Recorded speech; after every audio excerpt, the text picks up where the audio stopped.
Okay, we proceed to the start.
sa jkunu qegħdin jipparteċipaw in-nisa. Din hija l-ewwel darba li f'dan l-istabbiliment ta' World Pro Racing ġewwa Monte Cristo Estate ħassir din l-event li għalli aħna tant ħerqana, speċjalment jiena bħala tfajla li vera ħadd gost li llum dħalt ġo dan il-bini u rajt in-nisa hekk tant ferħanin u tant entużjasti biex jibdew din it-tellieqa. Din l-event hija fueled by Animed u anka supported by GP Racing Kart Malta. Importanti ngħidu li qegħdin live fuq TVM Sport fuq il-Facebook page ta' Animed u World Pro Racing kif ukoll il-YouTube channel tagħna World Pro Racing. Inħajjarkom tidħlu fil-Facebook page tagħna fix-socials tagħna u hemmhekk tkunu tistgħu taraw ukoll l-events li għamilna fil-passat kif ukoll forsi tħalluna xi like, xi comment, tgħidulna naqra liema sewwieqa li l-iktar forsi laqtitkom tul dan kollu li ħannaraw dal-waqt u aħna wkoll inkunu nistgħu naraw naqra intom it-telespettaturi x'taħsbu dwar dan l-event. Miej fl-studio għandi li Riccardo Flask u lil Simon Zammit li tajjeb li ngħid li llum avolja l-event ħassir bil-Malti, Simon ħajitkellem bl-Ingliż, so as such xej ta' problema laqas xej, però importanti li ngħiduha just the same. I do understand Maltese though, so I'm not just going to be saying random things that have nothing to do with what they're saying. I will actually be partaking in the conversation. Ma xorta waħda nilqgħu magħna Simon, grazzi tal-ijiet magħna. Nixtieq nsaqsikom intom bħala irġiel x'taħsbu minn dan l-event illum. Taħsbu li hija xi ħaġa ekstraordinarja li għandna n-nisa llum għax ħafna nies jaħsbu li għax il-motorsports huwa tal-irġiel u sim racing huwa tal-irġiel lin-nisa għandhom xi ħaġa naqas li ma jistgħux jagħtu l-kontribut tagħhom. X'taħsbu intom fuq din l-affari? Personally, the way I see the world, I don't think anything is tal-irġiel. I think motorsport is just as much a female sport as a masculine one. And even though the world isn't quite there yet, seeing a room full of women just ready to take to these sim rigs and try their hand at sim racing is really, really, first of all, it's really exciting, and B, it's really inspiring to see that even though it is, unfortunately, still considered a very masculine sport, these people are taking the initiative to push beyond that, and I think it's really, really exciting. Ekku, huwa importanti ħafna li you push to your limits u xek. Li toħroġ out of your comfort zone u għavolja tkun taf li l-ambjent huwa maskil, ġifieri kulħadd huwa l-irġiel jieħdu ħsieb hawnhekk hemm Justin Adrian u anke George, ġifieri huwa tajjeb ukoll li ċertu nisa jinvolvu lilhom infushom f'dan l-event u f'dan l-isports ukoll kif biex l-ewwel insellem il-kulħadd ovvjament il-Davinja, Simon u daw kollha qed iseguna hawnhekk mod dirett. Kif kont qed tgħid tajjeb inti Davinja, speċi illum apparti li rridu naħseb ninsistu li jew iktar nagħmlu enfasi fuq il-fatt li din hija l-ewwel avveniment f'Malta fejn jidħol sim racing. In-nisa fil-motorsport fis-sens forsi hemm min jaħsibha li l-motorsport għall-irġiel, però jien definitivament m'iniex ta' dik l-opinjoni. Ġifieri nafu kemm hawn nisa anke hawn Malta fil-motorsport f'kwalunkwe tip ta' motorsport, jien naf moturi, drifting, ġifieri naf ħafna nisa jien hawn Malta li huma fil-motorsport biex ma nsemmux ukoll ix-xena internazzjonali, però naħseb li hemm speċjali llejla hija li dan huwa l-ewwel avveniment fejn hemm nisa li qed isuqu fis-sim racing. Dik li hija xi ħaġa speċjali llejla u xi ħaġa li wieħed għandu speċi jagħmel enfasi fuqha. Ġifieri dik hija żgura first. Issa jekk hux posthom in-nisa fis-sim racing jien naqbel ma' Simon ġifieri. Għalija ġifieri f'kull ħaġa fid-dinja m'hemmx tal-irġiel m'hemmx tan-nisa ġifieri. Kulħadd huwa la jogħġbu l-oġġett, ġifieri f'dan il-każ is-sim racing u forsi bħal sa fejn fin illum hemm xi ħadd li anke jsuq fil-verità ġifieri mid-drivers. Ġifieri l-sim racing li għandu speċjali li inti tista' tipprattika l-isport b'mod virtwali, vera li huwa virtwali, min jaħseb li forsi m'hemmx dik il-connection mar-realtà fis-sim racing, però fil-verità is-sim racing għalija huwa mod kif inti tipprattika dak l-isport u m'għandikx però l-faċilità ġifieri l-għandek karozza u m'għandikx fejn tipprattika, ma mbagħad ma nidħlux ċertu argumenti. Allura sim racing itik l-opportunità li tista' tagħmel xi ħaġa li tħobb, f'dan il-każ qegħdin fil-Monte Cristo Estates, fil-faċilitajiet tal-World Pro Racing, però dan xi ħadd ukoll jista' jkollu s-setup tiegħu id-dar u jkun jista' jipprattika kemm irid u fix irid pratikament. Fil-fatt għadek kemm semmejt il-World Pro Racing tajjeb ngħidu li huma qegħdin jagħtu aħna bħala tim qed nagħtu l-opportunità biex kulħadd ikun jista' jipprova daw is-sims hawnhekk, ġifieri kemm tfal, nisa, irġiel, kulħadd jista' jipprattika ġo din il-facility.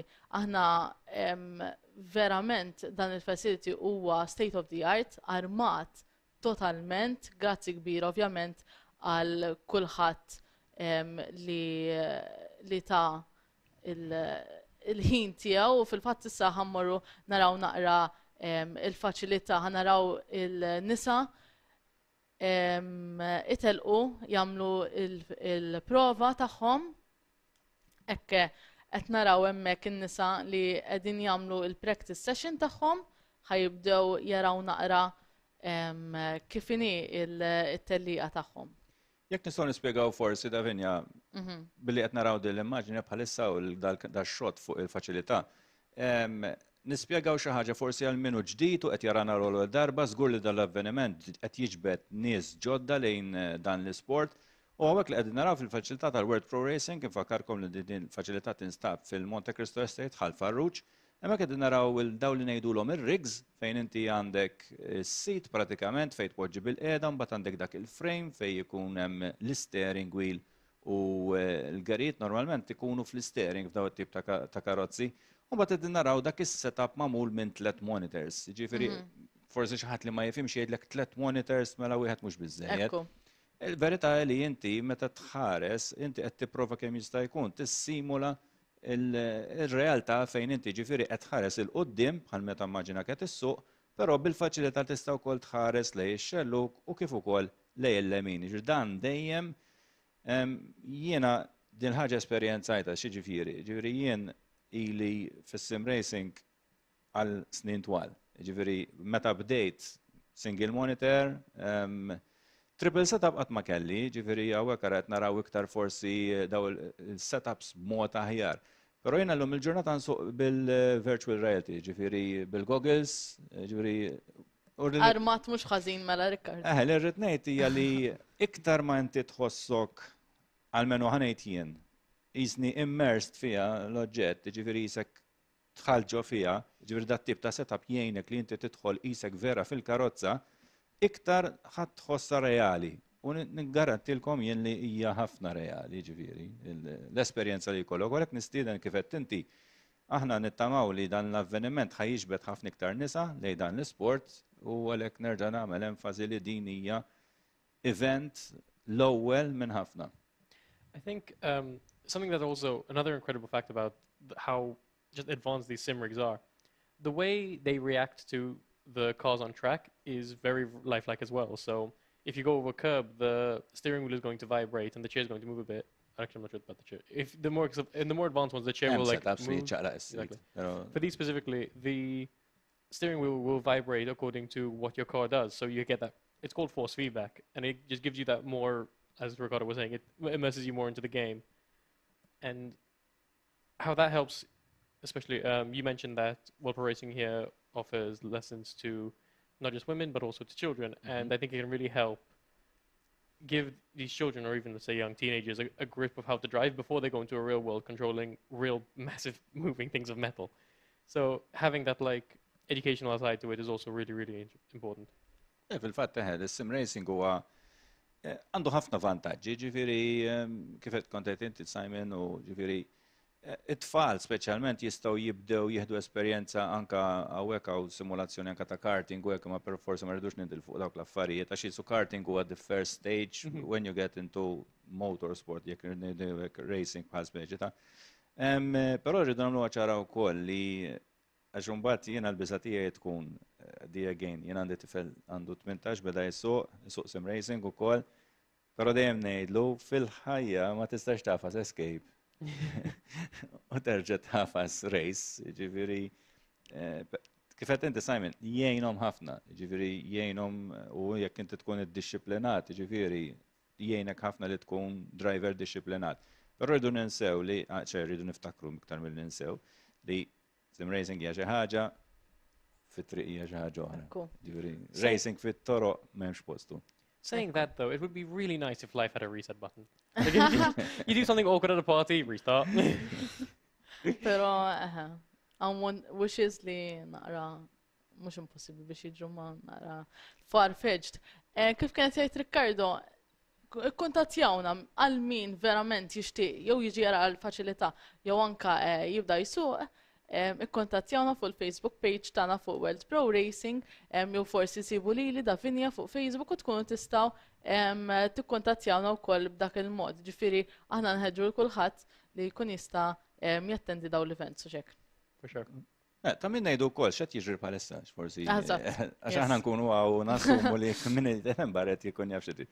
Mela bħalissa għandna xejn inqas minn 10 tfajliet, daw l-10 tfajliet li qegħdin jagħmlu sezzjoni ta' prattika, practice session. Ġirdi l-practice session hija twila xejn inqas minn sija fejn dawn it-tfajliet qegħdin pratikament jipprovaw il-karozza fuq it-trekka li m'għandix informazzjoni li ma trekket iduru, ma nafx Davinja tafx tgħidli. Insejna ninsaqsu qabel ma We'll tell you when we actually go to the track in a few seconds. Però ġifieri da inti trid tidra l-karozza ovvjament u trid tidra wkoll it-trekka. Nerġa' ngħid għal min mhux midħla tal-motorsport, forsi jiġirdaw pratikament iduru jaraw it-trekka kif inhi, probabbli ġa kienu jafu minn qabel. Jaraw il-racing line, jaraw kif jidħlu, jaraw x'tip ta' curves ġifieri kif liema curbs jistgħu jitilgħu fuqhom, liema curbs ma jistgħux ma jitilgħux. Pratikament għadu kemm waslinna l-asfur li qegħdin fil-Red Bull Ring, ġifieri trekka. Ġifieri il-prattika, ġifieri dawn bil-fors irid jgħaddi ċertu ħin fejn iridu jagħmlu din pratikament għandhom sija biex imbagħad jgħaddu għas-sessjoni tal-kwalifika. Ġifieri daw wara kollox minnu dilettant tal-motorsport, speċjalment tal-Formula 1 bħalissa Baħrejn dal-weekend hemm sessjoni ta' testing ta' provi qabel ma fl-aħħar. Bħalma kull dilettant ikun qed jistanna bil-ħerqa l-weekend li ġejjek għal jrid nibdew bil-kampjonat. Ġifieri dawn qegħdin jagħmlu l-prattika tagħhom, qegħdin jieħdu l-fil tal-karozza, jaraw fejn jistgħu jikkwistaw il-vantaġġ fuq id-drivers l-oħrajn u pratikament mbagħad wara jgħaddu għall-kwalifika. Kwalifika pratikament tfisser li min iġib l-aħjar ħin madwar it-trekka jitlaq fl-ewwel post. Jekk min isser żball jiena ngħid ħafna ta' Vinja, ġifieri meta trid u anke tisajmin waqfuni, meta tridu waqfuni pratikament. But I will say, I think we're going to go to track in a few moments. So while we continue talking, you will now actually see the cars running around on track. Li kont se ngħid huwa li pratikament din it-tellieqa sa fejn fien ħajkollha mela wara li jkun sessjoni ta' prattika mbagħad hemm is-sessjoni ta' kwalifika. Ovvjament min iġib l-aħjar ħin ħajkollu jitlaq l-ewwel pratikament u mbagħad skont il-ħinijiet u mbagħad jitilqu drivers l-oħra. Ħassir tellieqa u mbagħad wara l-ewwel tellieqa ħassir dik li tissejjaħ ir-reverse grid. Ġifieri l-ewwel 5 drivers jaqilbu il-pożizzjoni tagħhom. Ġifieri minn daħal il-5 jitlaq l-ewwel, minn daħal ir-raba' jitlaq it-tieni, it-tielet jibqa' it-tieni jitlaq ir-raba' u l-ewwel wieħed jitlaq il-5. Din hija sistema li tintuża f'ħafna tliela anke fis-sim racing li pratikament mhux biss fis-sim racing, ġifieri din niftakar anke fil-Formula 4 bis-sistema ta' reverse grid. Hija sistema li tagħti vantaġġ għaliex inti f'tellieqa jekk ħadd tiġi dejjem f'ċertu post jinnaf. Mhux forsi l-aħjar post fejn tista' tixtieq tkun. Tispiċċa forsi taqta' xi naqra qalbek. Allura l-faċilità li għandna dir-reverse grid hija biex tagħti ċans lid drivers għax inti ma tista' tibdel mela qabel xejn.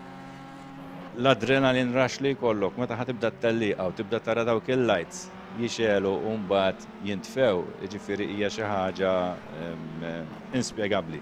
Jiġifieri il-fatt li inti titlaq mill-ewwel post titesperjenza. Taf li għandek id-drivers l-oħra li għandek kollok wieħed idejk. U mbagħad taf li għandek f'dan il-każ 8 xufiera oħra, 8 sewwieqa oħra lesti għalik, jiġifieri kollok dik il-pressure li tittamel start tajjeb, toħroġ tajjeb u ovvjament attent għax taf li għandek 8 drivers u taħdejk lesti għalik. dejjem ovvjament l-iskop tat-tali huwa li tirbaħ. Esattament. For sure. Kemmu importanti li tagħmel practice session qabel? Mhux qabel biss. Ma f'sens meta ma tkunx taf xi trakka ħassuq fiha. Kemm importanti li tidra u titgħallem sew għax ġieli rajna fil-passat fejn xi ħadd ma jmurx tajjeb fil-practice imma mbagħad vera jmorru tajjeb fir-realtà. Jista' jkun li fir-realtà fis-sens fil-the actual race. But here's the thing, races are never just one thing. It's so much goes into a single. There's so many variables to go into a race. Just because maybe, let's say you qualify in 5th out of 10, so very mid-pack. That doesn't mean you're not going to have a chance to win the race. You could qualify 10th and win the race. So much changes. There's so many variables. At the end of the day, remember, these are people controlling these cars. People make mistakes.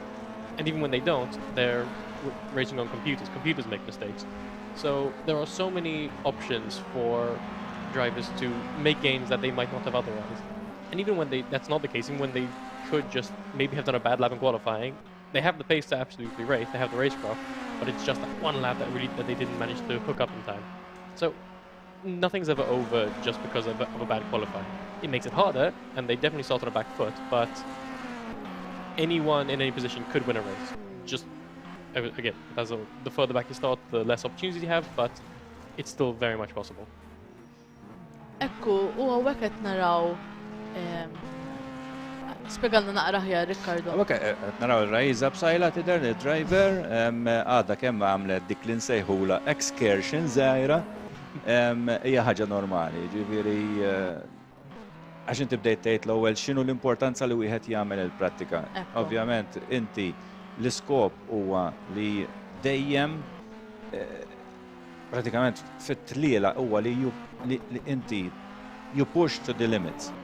Ġifieri, if you don't push to the limits, you're not racing. Ħarix dawra bil-karozza.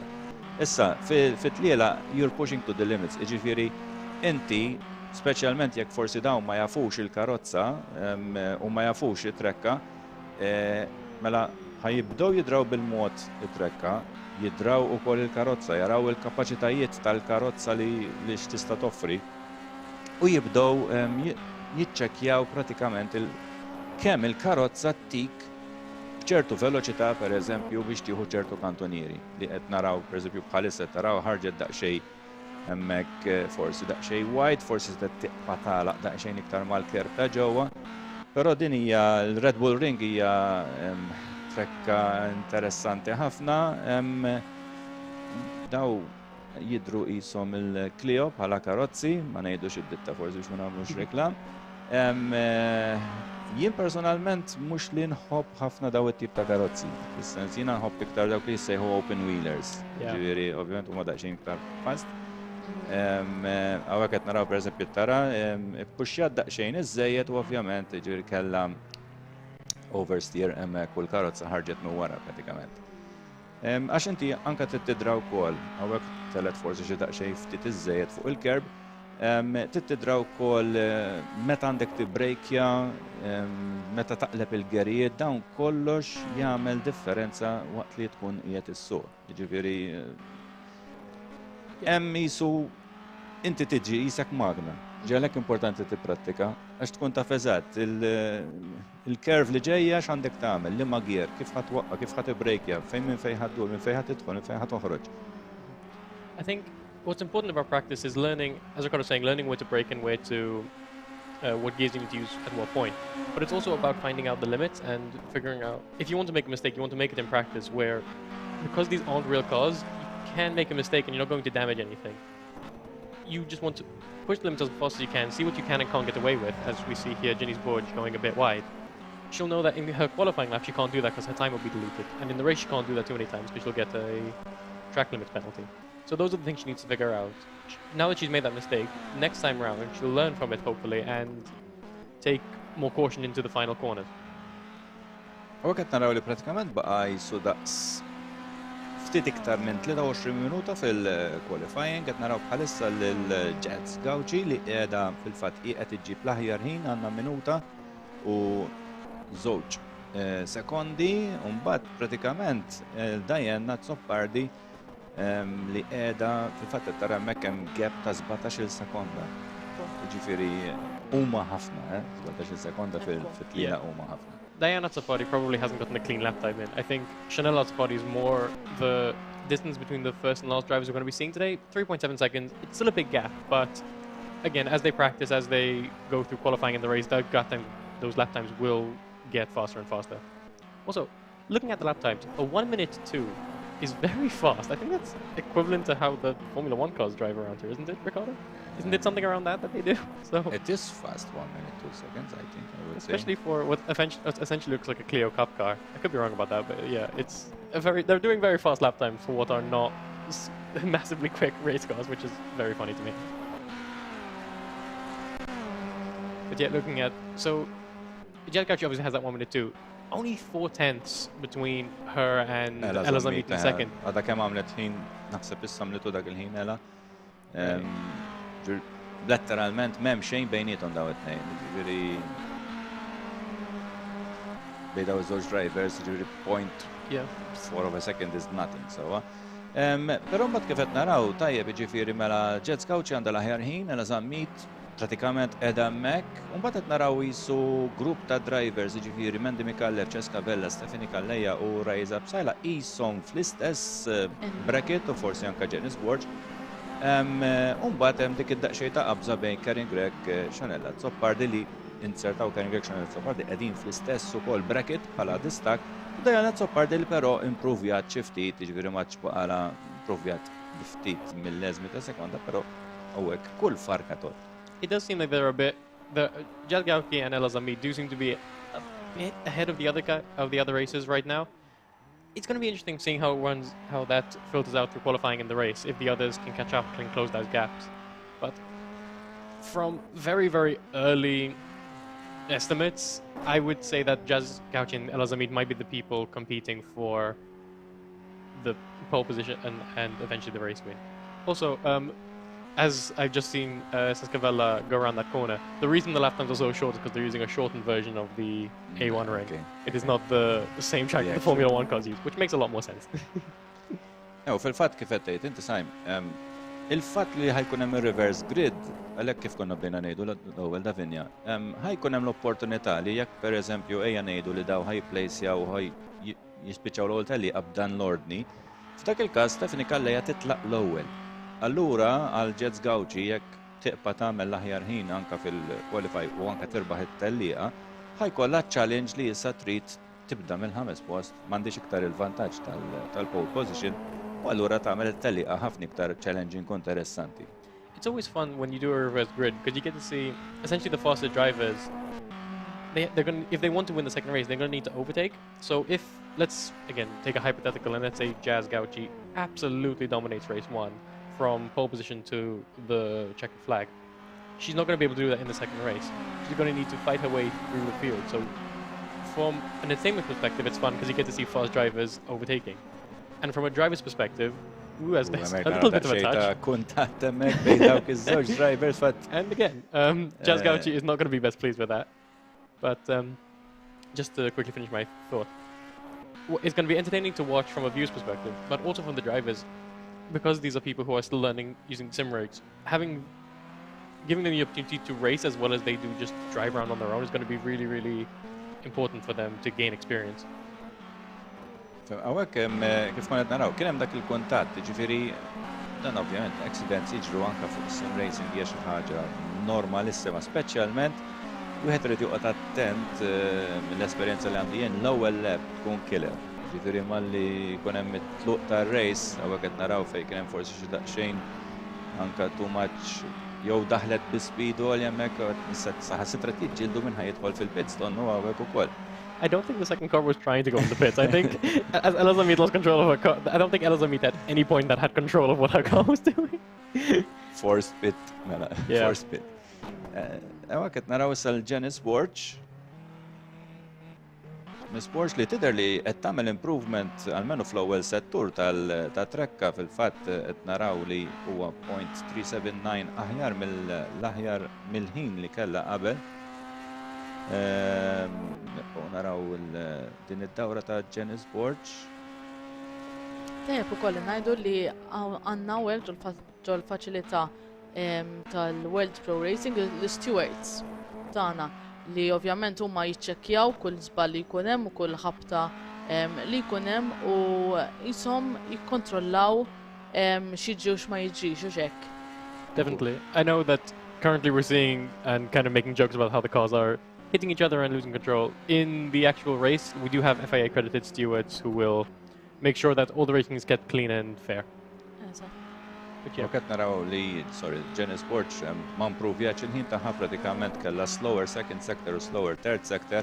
Meta ngħid sectors għax inti trekka jkollha maqsuma normalment fit tliet biċċiet u kif qed naraw fuq l-screens isfel fejn ikun hemm il-karozza u hemm il-ħin, pereżempju bħalissa qed naraw hemmhekk hemm jisu line isfar, ġifieri li l-ħin ma improvjatux.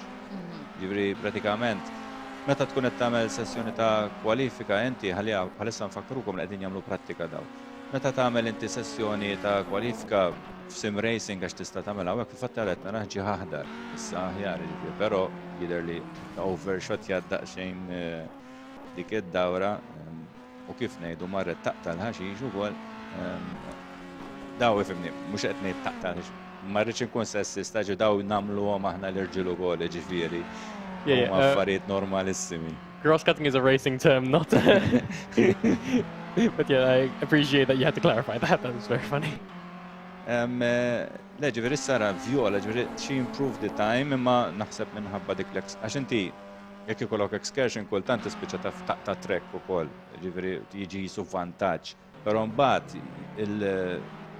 il-simulator stess inaħħilek il-ħin, però hemmhekk il-ħin der li So this is a different race. This is a different racer now. This is Riza, and the purple. When you see purple on the bottom, that means she set the fastest sector out of anyone. So in her last lap, Riza Psyla set a purple sector, so the fastest sector in both the first and second sector, which is a very good lap time. She's now put herself into third place, only 4 tenths behind Jazz Gauke, as Ella Zamit has also closed the gap now to 2 tenths. So what we were mentioning earlier about how as time goes on, as the practice goes on, those lap times are going to get closer and closer. We're already seeing that now, whereas before we had maybe 4 or 5 drivers over a second behind the leader. Now there are 3. Sorry, my apologies. There are 4 drivers within a second of the leader, which is what we want to see. Obviously, the closer the racing, the more exciting it's going to be. L-ewwel kull ma kien hemm ela li kienet dak id-distak minimum imma Jets u issa naraw fil-fatt kif kont qed tgħid tajjeb Simon li anke womeninesports daħlet sub 1 second, jiġifieri very close qegħdin l-ewwel 4 drivers hawnhekk qegħdin close ħafna ta' xulxin hawnhekk qed naraw il-raise up Psyla wkoll anke qed narawha pratikament bil-kamera tagħha li għandha fuq ir-rik tagħha hemmhekk tistgħu tinnotaw kemm mhijiex xi Sunday drive, jiġifieri letteralment inti konċentrazzjoni tkun konċentrat ħafna u hija wkoll fiżika l-affari, jiġifieri hawnhekk kemm il-darba ħansemmi Justin li huwa wieħed mill-nies wara worldproracing, jiġifieri kemm il-darba tkellem u jiena naqbel miegħu, jiġifieri li meta tkun inti għax da fl-aħħar mill-aħħar inti atleta hawnhekk, jiġifieri ħafna minn nies jgħidu toqgħod hemm bil-qiegħda bl-isteering jekk x'qed tagħmel mhux qed tiċċaqlaq minn qed tagħmel xejn, però fil-verità inti tkun anke fiżikament trenjat għax m'intix ħatkun kapaċi tagħmel pereżempju satejn bil-qiegħda tiġġieled mhux tiġġieled mal-steering imma inti semmejt il-force feedback l-ewwel, jiġifieri hija qiebsa, hija hemm element ta' fiżiku fiha, fil-fatt anke ħafna minn daw il-fitness watches illum il-ġurnata għandhom setting ukoll fuq meta inti tagħmel dat tip ta' attività. Jiġifieri mhux ma nagħmel reklam tiegħi għandu ma hemm oħrajn li għandhom, jiġifieri le ma jiġifieri għax hija rikonoxxuta li inti waqt li tkun qed tagħmel dat tip ta' attività isek qed mhux qed ngħid li l-istess bħal meta mort tiġri, però tkun preparat fiżikament li inti tiflaħ dak l-istrapazz u anke l-element ta' konċentrazzjoni, jiġifieri mhix ċajta li żżomm. Jiena mbagħad daqsxejn, sa forsi x'qed nixjieħ ukoll.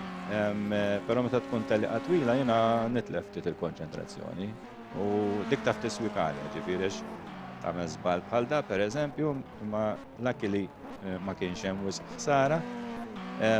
Però biex titlef il-konċentrazzjoni, tagħmel excursion bħal dik u tispiċċa ġol barriers, jiġifieri mhix xi ħaġa ta' barra minn hawn. Yeah, racing in general is you have to concentrate so hard. Any lapse in judgment and you're going to have in real racing, a massive accident. In sim racing, you're going to go off the track and maybe ruin your lap. But you do need that kind of strength of mind to focus on the race. And again, here we're doing 15-minute races, which are extremely short comparatively. But like, if you do an endurance race and you're going for 5-6 hours, sometimes longer without the driver's change, the mental strain it takes, and you were mentioning the physical strain, your shoulders, your back, you really, really do need to be in good shape to do this professionally. Now, obviously here, we accommodate for people who are professional and also people like our races today who aren't. So, in that sense, we're doing shorter races. That's going to be a lot easier, a lot less strenuous, both physically and mentally. So, it's not going to be as much of a problem. But obviously, as we saw, I believe it was Rise we were watching, as you're taking the steroid, you have to use your shoulders and your body to actually turn into it. They're not light as a feather. They do have some give to them. So, it is definitely a physical sport as much as it's a mental one. Irridu ngħidu wkoll li kollox jista' jiġi setjat. Jiġifieri inti fil-verità tista' titfihom dawn l-affarijiet. Il-parir li mhux ħannider xi bravu, però min għadu jibda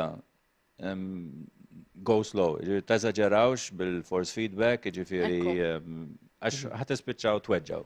Jiġifieri u anke speċi endurance races tkun suicidal biex tagħmlu full force feedback u tagħmel xi. Ħanwaqafkom naqrax irridu mmorru għal waqfa żgħira ibqgħu magħna ħalli nkomplu nsegwu l dawn in-nisa li qegħdin jikkompetu għall-ewwel darba ġewwa l-bini tal-World Pro Racing ġewwa Monte Cristo Estates. Ibqgħu magħna.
Okay,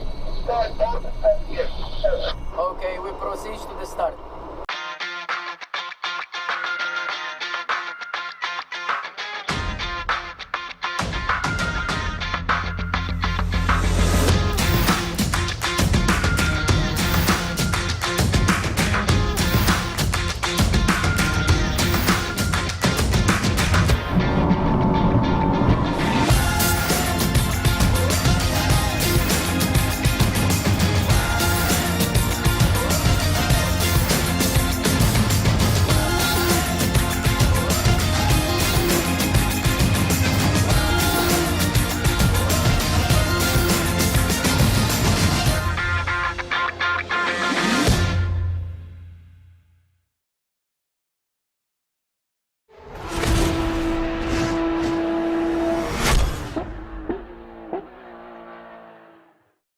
Nilqawkom lura għal dan l-event li qed nagħmlu bħala World Pro Racing ġewwa Monte Cristo Estates fejn llum għall-ewwel darba għandna lin-nisa li qegħdin jipparteċipaw fit-tlielaq tal-karozzi tal-esports. Issa bħalissa magħna fl-istudio għandna lil Mike li kien magħna wkoll f'events passati u ħajdna naqra u fiexu involut fil-event tal-lum. Nilqak magħna Mike u grazzi.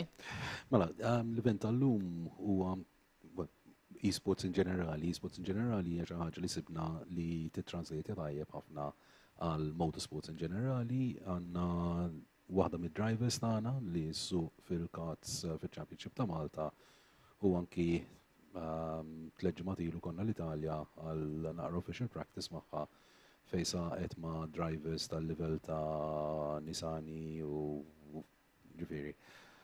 Daw nies li jieħdu sem ġifieri kampjonat kemm tal-esports u test driver tal-Williams tal-F1 ukoll. Bħala GP aħna supportjajna l-esports billi kellna event hawnhekk on the 25th of January fejn għamilna l-ewwel annual GP Cup li huwa fuq l-esports u kellna ġifieri tfal mill-età ta' 6 snin sa tfal tal-età ta' 70 sena bħal missier. U aħna bħala team illum li ħanipruvaw li qegħdin nofru li wara l-event nistabilixxu data u ħantuhom esperjenza fuq track bil-go-karts. Għandna go-karts available ġifieri li huma tal-livell loli u bħala parti mill-driver development li għedin namlu pala l-esports u driving on track. Tajjeb ħafna, hemm x'taħseb dwar in-nisa li jsuqu fl-esports?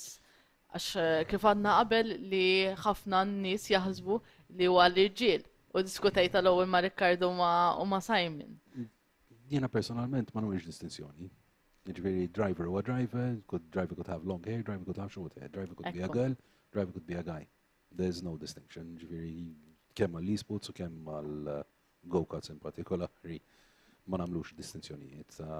Per eżempju, jekk tmur fil-kampjonat ta' Rotex, it-top runners huma tal-one of the series, ġifieri kienu tfajliet in the World Finals. Li kieku ma kellix accident fej kella 5-second penalty kienet tieħu il-World Championship, ma unfortunately ġew l-affarijiet spiċċat in fourth place. Imma distinzjoni bej nisa u rġiel għalija ma teżistix. Pala prize ġifieri pala il-GP Racing Karts Malta, intom qed toffru li ħatieħdu lil daw is-sewwieqa. Yes, all participants. Eżatt, u ġifieri di tkun bħala event li ħatamlu intom mhux hekk. Event li ħanamlu aħna fit-track tal-go-karts li hemm ħalfar l-Arev.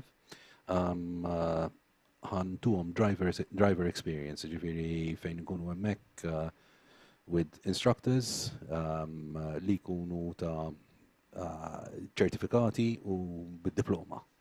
So aħna nkunu hemmhekk ħajkolli barra mill-instructors lokali ħajkolli anki instructors Taljani mill-GP l-Italja li ħaj jieħdu sem fl-event, ħaj jgħinu fil-preparazzjoni tal-event. Definitely di etnejri, jena. Le, ovvjament, l-żminijiet imbidlu, l-opportunijiet imbidlu, ġifiri konet nejdu ftit kelma qabel ma ħriġna onera, u hekk u anka konet nejdu kif il-karting ikun bħal speċi su l-ewwel step. Ma nafx forsi inti mill-esperjenza tiegħek, forsi mela inti ġej jisu bid-dinja tal-karting ħanejdu hekk. Jiena aktar fuq sim jekk nistgħu ngħidu hekk. Ovvjament inżewġuhom it-tnejn, jiġifieri naħseb naqblu t-tnejn li hemm element fejn kif dejna ngħidu wieħed jista' jipprattika fuq sim, però mbagħad ovvjament irid imur mbagħad fil-dinja ta' veru. Tik eżempju żgħir għandna ġiġ drivers aħwa. Kienu ħajħdu sem f'delli għall-Italja Jesolo, North of Italy, in January, end of January. U daw għatmarawa track. Għatmarawa. Fuq is-sim hawnhekk preparaw ruħhom għat-track u kellna riżultati tajbin. Aħna on the 4th of February kellna l-ewwel tiġrija Malta tal-kampjonat. Kelli driver Taljan li xtaq jieħu sem. Il-ġurnata ta' qabel wasal Malta, ġejna hawnhekk il-worldproracing, il-lowdjajnilu it-track ta' Malta. Għata ħin mill-ewwel, ġifieri l-għada kien jafa track ġifieri from A to Z u għal-feeling huwa realistiku ħafna. Ovvjament jena naqbel miegħek perfettament u dak huwa anke sabiħ tas-sim li mbagħad kien żewġu jekk nistgħu nużaw din il-kelma mar-realtà. Mill-esperjenza tiegħek ukoll, forsi anke min qed jisma'na nerġa' ngħid illejla naħseb għandna udjenza forsi varjata anke speċjali jekk irridu ngħidu hekk, sewwa ġifieri għax dan huwa l-ewwel avveniment ħaniġbad ngħid allejla. Li sar huma sbaħ minni u minnek. U hija aħna nħossuna xejn żejda hawnhekk illejla. Le ma rrid ngħidlek jien għall-benefiċċju ta' min qed jarana u min qed jisma'na. Ovvjament inti mill-lat ta' karting ħad titkellem, x'parir tagħti forsi xi ħadd għandu tifel, tifla, għandu li forsi jogħġbu dan l-ambjent. Jien parir li intihom, ġifieri jkolli ħafna ġenituri li jibatulna bħala tim tagħna qegħdin ta' età żgħira, kif għadlek għandi l-iżgħar wieħed Aiden għandu 4 li jisuq. U for example, there's Steph hawnhekk li għandha t-tifla tagħha ssuq magħna wkoll. She came second in the first race of the championship in the Rotex Micromax, Jessica. So jiġu jsaqsuni, jiena l-parir li nagħti li it-tfal l-ewwel biex ikollhom feel biex ikunu safe huma, nippruvaw a session hawnhekk. Aw l-instructors hawnhekk li jieħdu ħsieb it-tfal u jgħalmuhom il-breaking points, jgħalmuhom il-race lines, etc. Li mbagħad dik kif qatt inti tiżżewweġ ħafna ma' track. Fimt? Li anki huma meta jkunu fuq it-track ikunu iżjed safe għax meta jkollok tifel 4 snin jew tifla ta' 5 snin, 6 snin, m'għandhomx koncept ta' li tista' tweġġa' għalihom it's still a toy, they're still having fun. Naqbel mhux 100% ta' iktar. Fil-fatt naħseb taqbel miegħu wkoll għax aħna kemm jien u kemm int għandna naqata wkoll ġifieri li. Ma nikxfux, ma nikxfux. Le, mhux ħantuk sodisfazzjon. Però hija fatt li inti iktar ma tikber, iktar issir jisek responsabbli u taf li iktar tista' forsi Taf x'inhuma l-konsegwenzi. Taf il-konsegwenzi, allura forsi kelma kera ma ngħidu tabbuża inqas meta tikber forsi. Għax għandek iktar forsi kif qed inti taf il-konsegwenzi. Anke ir-riflessi tiegħek ma jibqgħux li. Riflessi tiegħek sfortunatament iwa wkoll ma jibqgħux li huma. Però ġifieri tajjeb ġifieri jiena ovvjament favur rollout dawn l-affarijiet, ġifieri motorsport xi ħaġa l-qalbi, ma kellix forsi ħanejdu hekk il-ċans li nkun nibda żgħir, però għandi ġixtiet tfal wieħed li huwa dilettantu li ħorle ma kif konet ngħidu wkoll ġifieri. Huma affarijiet żbieħda u l-fatt li għandna anke l-faċilitajiet u għandna ġifieri kif konet nitkellmu jiena u int ukoll ma nafx forsi tgħid xi ħaġa dwarha għal min qed jarana. Tajjeb li jkun hemm dawn l-affarijiet biex aħna jiena nemmen ħafna fil-kapaċitajiet tal-Maltin. Ġifier Maltin jekk jintefgħu fuq oġġett kapaċi għax Riżultati fil-motorsports kellna. Kellna, Kellna ġifieri- fil-dragsters, kellna fil-go-karts, hill climbs, ġifiri, għaw Ella Zammit, għadhom id-drivers tagħna missier, għaw Matthew Zammit li ħasem kemm il-darba barra minn Malta u kemm il-darba rebaħ ukoll barra minn Malta. Ġifiri, Matthew jien konna nsuqu flimkien go-karts meta konna żgħar. Ġifiri, yes, Malta jekk ittina l-opportunità aħna l-Maltin għandna ċertu drive li we try and achieve the impossible. Tajjeb ħafna, grazzi ħafna Mike, grazzi tal-li kont ma naħanal u naqra din is-sezzjoni u ħammurru lura għal faċilità ħalli nkomplu naraw dawn id-drivers.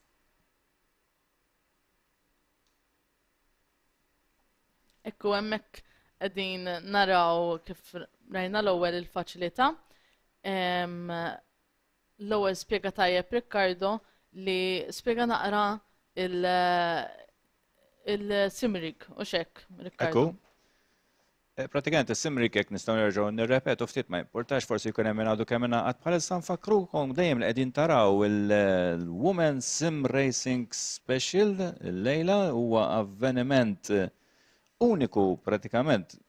Iktar milli uniku l-kelma hija ewlieni sewwa, ewlieni fil-faċilitajiet tal-World Pro Racing li jinsabu fil-Monte Cristo Estates ħal Farruġ, min ma jax fejn hu ħal Farruġ pratikament intom hu sejrin l-airport minn ġewwa minn ħal Ormi jekk taqbdu t-tela lejn l-airport hemmhekk tistgħu taslu għal daw il-faċilitajiet tissegwu s-sinjali fejn pratikament illum qed isir dan l-avveniment fejn qed naraw 10 nisa li qegħdin jikkompetu kontra xulxin qed jikkompetu kontra xulxin bħalissa hawnhekk qed ta' min ninsemmu wkoll u għadu kemm ingħaqad reġa' Simon hawnhekk nieħdu pjaċir li Hello, I am back from the dead. Just commentate over qualifying. Pratikament bdejna s-sezzjoni mhux tal-li bdejna hemmhekk di qualifying jew għadha l-practice naħseb. No, this is qualifying now. Qualifying, If you look in the top left of your corner, you can see a queue. That means we're in the qualifying session.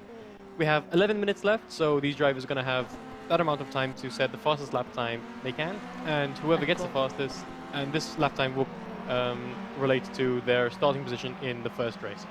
Ta' min ukoll ngħidu jiena tilkom ngħid ħafna ġifieri jaqbżu fuq jekk ikun hemm bżonn. Ta' min qed ngħidu li kif dejn ngħidu l-ewwel Simon u anke tajjeb Davinja inti li qed inrawmuk naqra fis-sim racing. Innotaw kif id-differenzi pratikament il-ħin reġa' kiber hemmhekk. Right? Jiġifieri fejn l-ewwel rajna fil-prattika li pratikament kien hemm laqwa ħin naħseb Jets Gawċi għada qed turi li hija pratikament għandha vantaġġ fuq id-drivers l-oħra. Però ta' min isemmi li issa reġa' hemm gap kbir bejn l-ewwel driver u l-oħrajn, jiġifieri tant li hemm kważi sekonda u nofs ma' rajża b'sajla.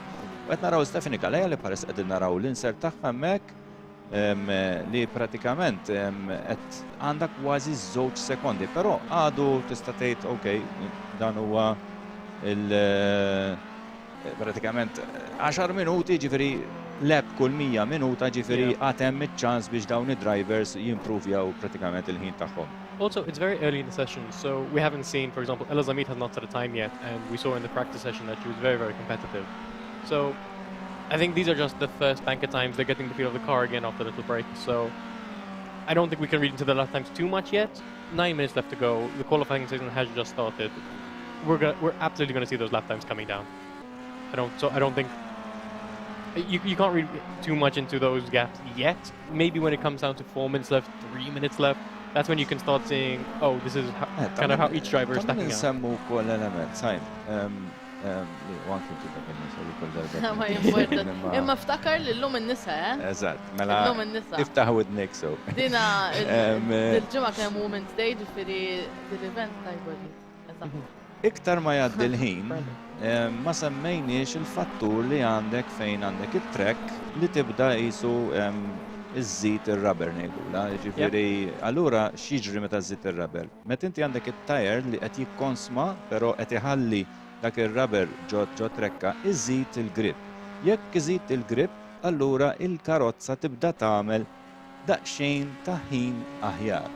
Jiġifieri kif qed inti tajjeb Simon, bħalissa qegħdin fil-qualifying, 8 minutes left, però iktar ma jgħaddi l-ħin għal speċi nafu li lej l-aħħar 5 minutes irridu naraw vera il-ħinijiet. Yeah, so obviously the track always evolves and it's always getting faster and faster. So the more the drivers run around it, which is one of the reasons we have practice, the more the drivers run around it, the easier it's going to be for them to find those braking points and to push their cars harder and harder. What we might find towards the end of the race, the lap times tend to be, again, all things being equal, the lap times will tend to be faster than at the beginning of the race, simply because there's more rubber on the track, as you mentioned, and naturally the drivers are going to get more and more used to it. They're going to find that rhythm with the track. So the last driver on track is going to have the best track conditions, but in general, the more each driver races, the more laps they put in, the better they're going to be, the better they're equipped they're going to be for the race. Għalisat naraw nsegwu l-Karen Grek hemmhekk karozza numru 55 li bħalissa tinsab fil-9 post. Tejbet xi ftit il-ħin fl-ewwel sektor, però għada daqsxejn pratikament hemm distak ta' kważi 5 sekondi mimma Jets Gauci. Bħalissa issa qlibna fuq Rajza Bsajla li fil-preżent insab fit-tielet post għandha distak ta' minuta, però hemmhekk dik il-minuta kif konet ngħidu faċli li taf tnaqqasa għalkemm dan il-lep ma improvjax il-ħin, anzi għamlet ħin qar milli kellha fatt l-aħħar ħin kien 1:04 u ovvjament qiegħda 3 sekondi l-vot, jiġifieri kellha ħin aħjar għax l-aħjar ħin li għamlet pratikament huwa sekonda iktar ġifieri 1:02.702 qed nitkellmu hemmhekk. Nsegwu issa lil-Jets Gauci li bħalissa tinsab bl-aqwa ħin naraw il-lep tagħha. Jets Gauci really has gotten a grip of this track and this car, which is really fun to see. Just how far she's been able to adapt. Faster than some of the others, but to be expected, maybe she has a bit more experience with sim racing, I'm not sure. But yeah, it's just, you can see her and El Zamit are kind of the class of the field and have been throughout practice. So I think I mentioned this earlier, but they're going to be the two to watch for those like really high scoring positions currently. Not to discount anyone else, as we mentioned at the very top of this broadcast. In a race, you can never count out someone who's still going until they hit a wall and have absolutely damaged their car. They're still... minix ser żball hija l-persuna li bdejna nitkellmu li għandha l-esperjenza fil-karting. Jekk minix ser żball, ġifieri. Ovvjament kif bdejna ngħidu d-diskors tal-ewwel, il-fatt li inti għandek diġà esperjenza ħajjejn, ġifieri ġaj jkollok idea tal kif tistudja l-breaking points, kif tar il-racing line, ikollok din l-idea bażika diġà ħajkollok vantaġġ ovvjament fuq il-kompetituri tiegħek. For sure, and the very fact that this is a sim racing game, we are simulating racing. Any real world experience you have, you can apply to the game with relative ease. You can, like you're saying, understanding racing lines and breaking points. It all helps how quickly you can adapt to a virtual setting. Għawek bil-lab tagħha. Daqsxejn excursion hemmhekk minn driver oħra, naħseb kienet Raiza. Looks like the colour. El Zamit doing her best impression of a rally driver there, giving us a bit of entertainment, a bit of sideways action. We always have to see it. Fil-fatt nsemmu sideway action ma nafx segwejtux xi ftit nerġa' mur lura għal Formula 1 pratikament, però rajt klip ta' Leclerc li letteralment jiġifieri drifting għamel, ġifiri, dis-sena l-Formula 1 naħseb ħanaraw element ta' drifting fih ukoll, il-karozzi kif huma, l-performance tagħhom u l-affarijiet. Insomma, il-pakket kollu tal-Formula 1 ta' din is-sena ħaj żgur li ħajkun xi ħaġa iktar eċitanti li wieħed irid jara. Ta' min insemmu hekk li ela improvjat l-ewwel sector, fastest sector anzi mill-grupp kollu, u fit-tieni sector improvjat ftit il-ħin tagħha, però jiġifieri hawnhekk jista' jkun ħanaraw x'ħad tagħmel ela. And she's done this while being pretty close behind another car, which is going to be slowing her down. So I'm not sure if that might have affected her in the third sector. We're going to come up. Però ma ninsewx ukoll li fl-straight jaff tejna xi ftit għax għandek il-karozza qablek li qed pratikament. Yeah, unfortunately, being so close behind, this racer, Rise Up Sila, in the third sector really did cost Ella, and I don't think she managed to improve her time at all. But we have gotten confirmation that Ella is the driver with the real-world experience, and I think that's very, very much applying here. Like you can see, she's at the top of the grid in both sessions we've had so far. So she's very clearly been able to adapt better than some of the other drivers have, which is, I mean, a great benefit for her in this little race series we've got. وقت insegwu sal-Rajza Bsajla, karozza numru 22. Għat naraw ukoll fuq l-screens ta'kom rajnija fl-inset hemmhekk, qed naraw però l-ħin jidher li mhux qed jimprovja għax anzi kif kienet jgħid jispjega tajjeb Simon meta jkun isfar hemmhekk ifisser li l-ħin ikun qar minn l-aħjar ħin li għamleti. Allura jidher li l-pożizzjonijiet ħajqgħu hekk kif baqa' tista' tgħid l-aħħar 3 minuti għandna lil Jets Gauci fl-ewwel post, pole position, Ela Zamit fit-tieni post, Rajza Bsajla fit-tielet post, dawn bejnietom daw it-tlet drivers hemm inqas minn sekonda, malli naqbżu s-sekonda mbagħad għandna lil Cesca Vella li tista' tgħid forsi nistgħu ngħidu li hija close mal-ewwel tlieta, però mbagħad hemm distak minimu, insomma kważi l-istess distak bejn it-tielet u raba' post bejn ir-raba' u l-ħames post fejn għandna lil Mandy Mikallef bi ftit pratikament 1.1 of a second u xi ħaġa kważi 0.2 of a second għandna lil Janice Borch hemmhekk rajna wkoll kuntatt jidher bejn żewġ drivers fl-straight. Hemmhekk jista' jkun li forsi daħlu xi ftit veloċità eċċessiva f'dik id-dawra u titlef xi daqsxejn l-istabilità tal-karozza u faċilment ikollok inċident li bħalissa huwa mument kritiku l-aħħar żewġ minuti tal-kwalifikazzjonijiet biex dawn jippruvaw jagħmlu minn kollox biex itejbu il-prestazzjoni tagħhom. Fatt hemmhekk rġajna rajna karozza li telfet xi ftit lil Cesca Vella kif kienet ġejja forsi biex tagħmel il-lap tagħha, però hemmhekk kellha tislowja xi ftit minħabba li kien hemm dik il-karozza li kienet qiegħda fin-nofs tat-trekk. Qed naraw issa l-Cesca Vella li għaddejja bil-ħin tagħha, però l-ewwel sektor ovvjament jista' jkun minħabba dak l-accident huwa vera slow and kważi 4 sekondi, jiġifieri. You don't lose 4 seconds just on your own pace. Something clearly an accident or something, but she was slowed down by something for sure. But yeah, as we're talking about lap time, specifically Mandy Mikallef, she has I apologize. Ela Zamit has now taken the P1 spot from Jazz Gauci by 92 hundredths of a second. It's a very, very close lap time. But that's Ela Zamit using her experience, using her knowledge of racing to just edge out Jazz Gauci for now. But there's a minute left, so Jazz Gauci can absolutely come back at her with a faster lap if she has the time. Yeah, as we watch Cesca Vella, a slow lap from her, unfortunately. Slowed down in the first sector, as we said, but also losing time in both the second and third. Palissa, jek daħal xaħat, sorry, bislek daqxejn, pero jek daħal xaħat palissa fil-pizza slow rajna daqxejn emmek il-reġija ta' uritna l-pizz.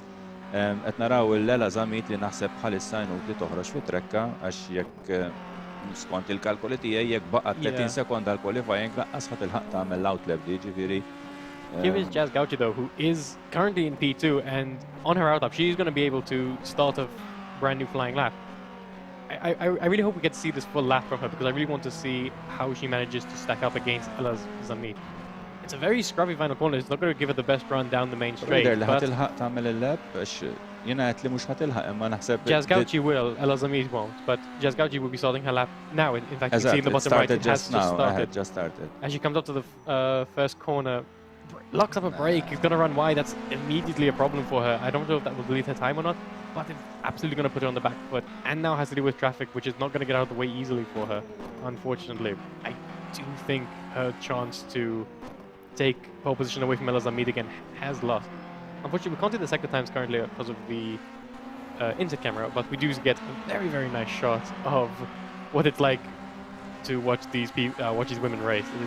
Fuq l-inside għawek, jider li forsi tata xi daqsxejn wisa driver l-ħarar kemm probabbli qed tagħmel ukoll l-istess qualifying lap ukoll. But yeah, Jazz is slow in both the first and second sectors. Unfortunately for her, she's going to have to settle for P2, while Ela Zamit, again, in the last few moments, we talked earlier about how the last few minutes are where it all matters. That's where these lap times are going to come from. Ela Zamit puts it on pole literally with, I think, a minute or two remaining, not too much.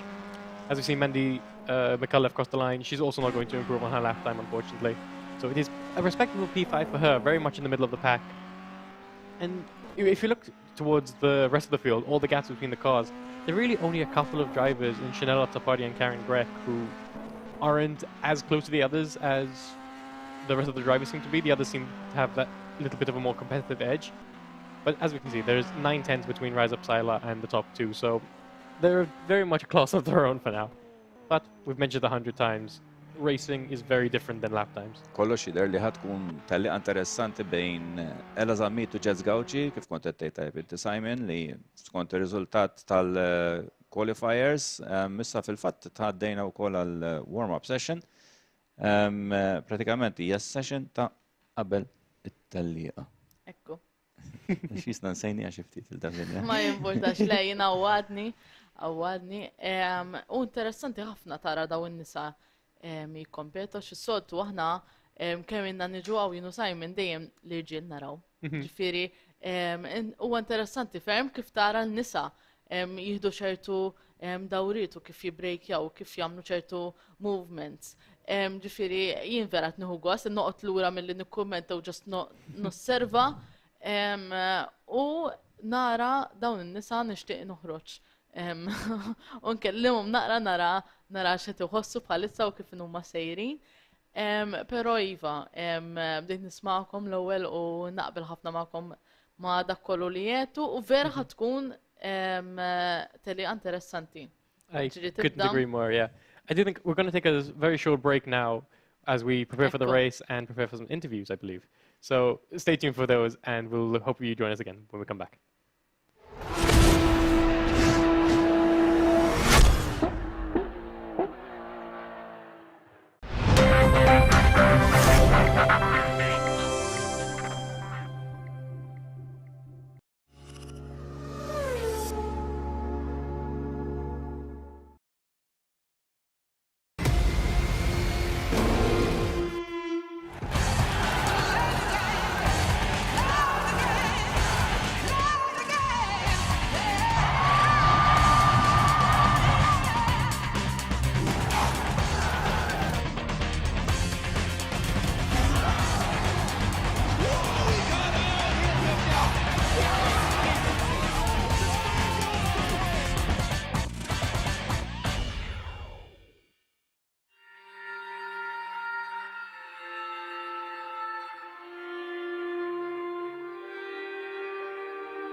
Okay, we proceed to the start.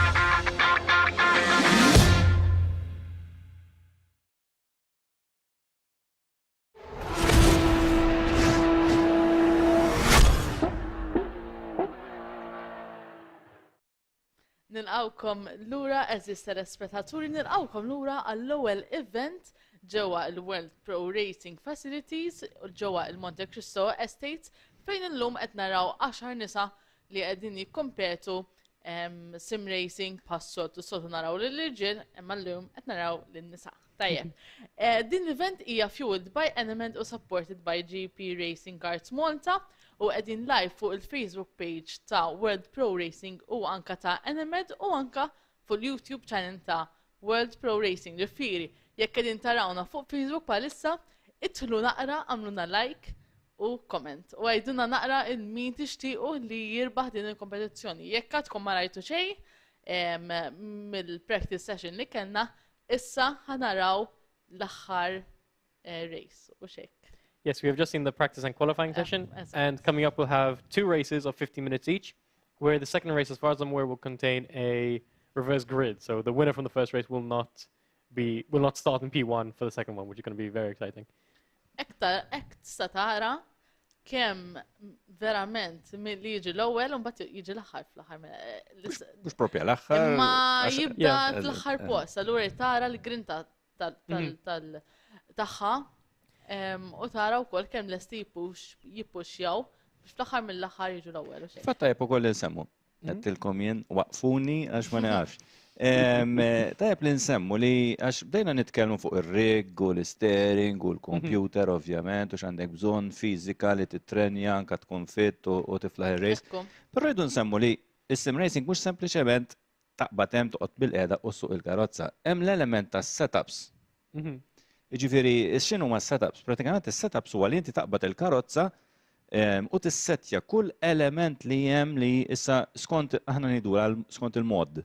Ġifieri mhux kull karozza għandha l-istess affarijiet x'wieħed jista' jissettja, imma pereżempju fejn jidħlu f'dan il-każ il-Clio Cup mhux ħajkollha l-wings.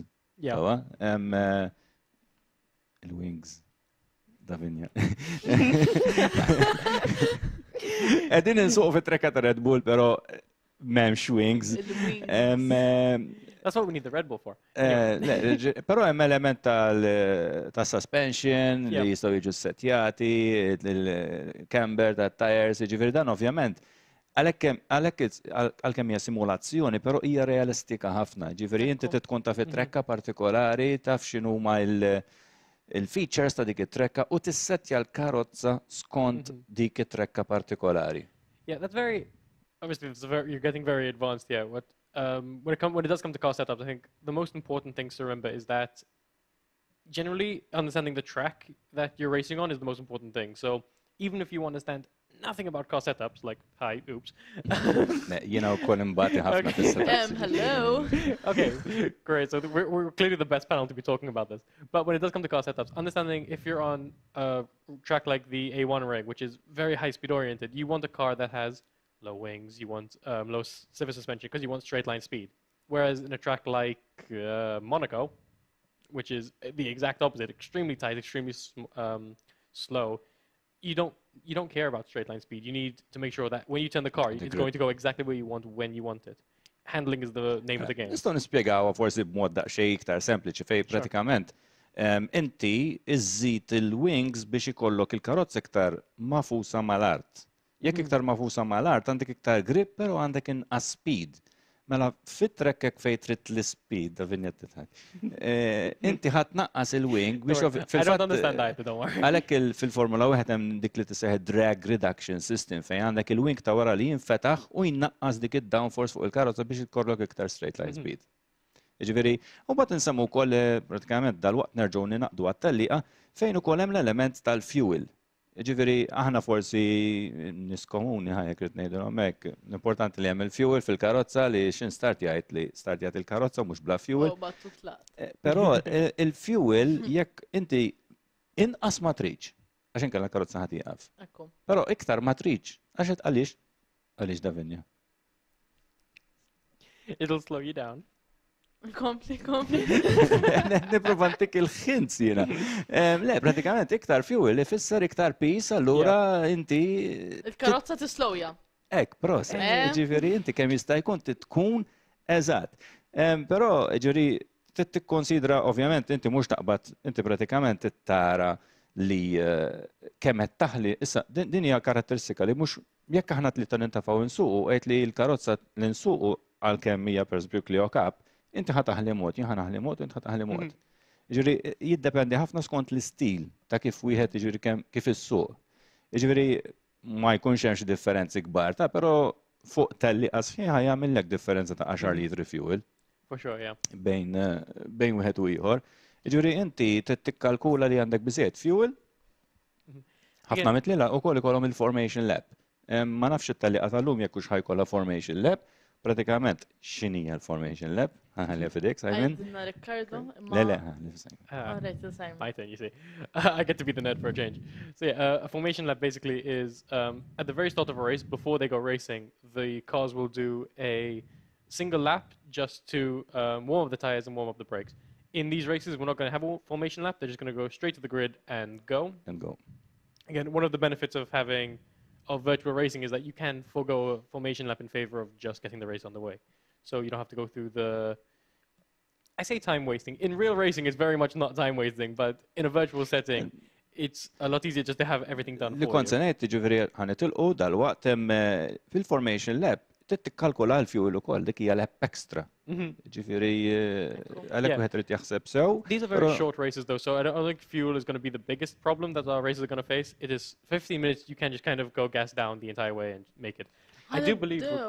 Sorry, Simon. I was about to Għafat id naraw il-karozza hemmhekk lesti fuq il-grid. Here we go, we have 9 drivers set up on our track, an all-female grid for the first time here at worldproracing. Dan huwa l-iktar moment kritiku. Sewwa ġifieri ħannaraw pratikament l-ewwel dawra kemm il-karozza ħataħbad ġol oħra. In pole position, we have Ella Zamit ahead of Jazz Gauci and Rise Up Sila in third. Czeska Vella is currently in fourth place ahead of Mandy McAuliffe, Janice Borge, Stephanie Kalea, Chanel Atapardi, and Karen Grech at the back. First thoughts, what do we think? Who do you think has the best chance of winning? Irridu nsemmu għax ilna ngħidu li kien hemm 10 drivers, però sfortunatament waħda mid-drivers kellha tabbanduna r-race minħabba li ma bdix tħossha f'sikkitha.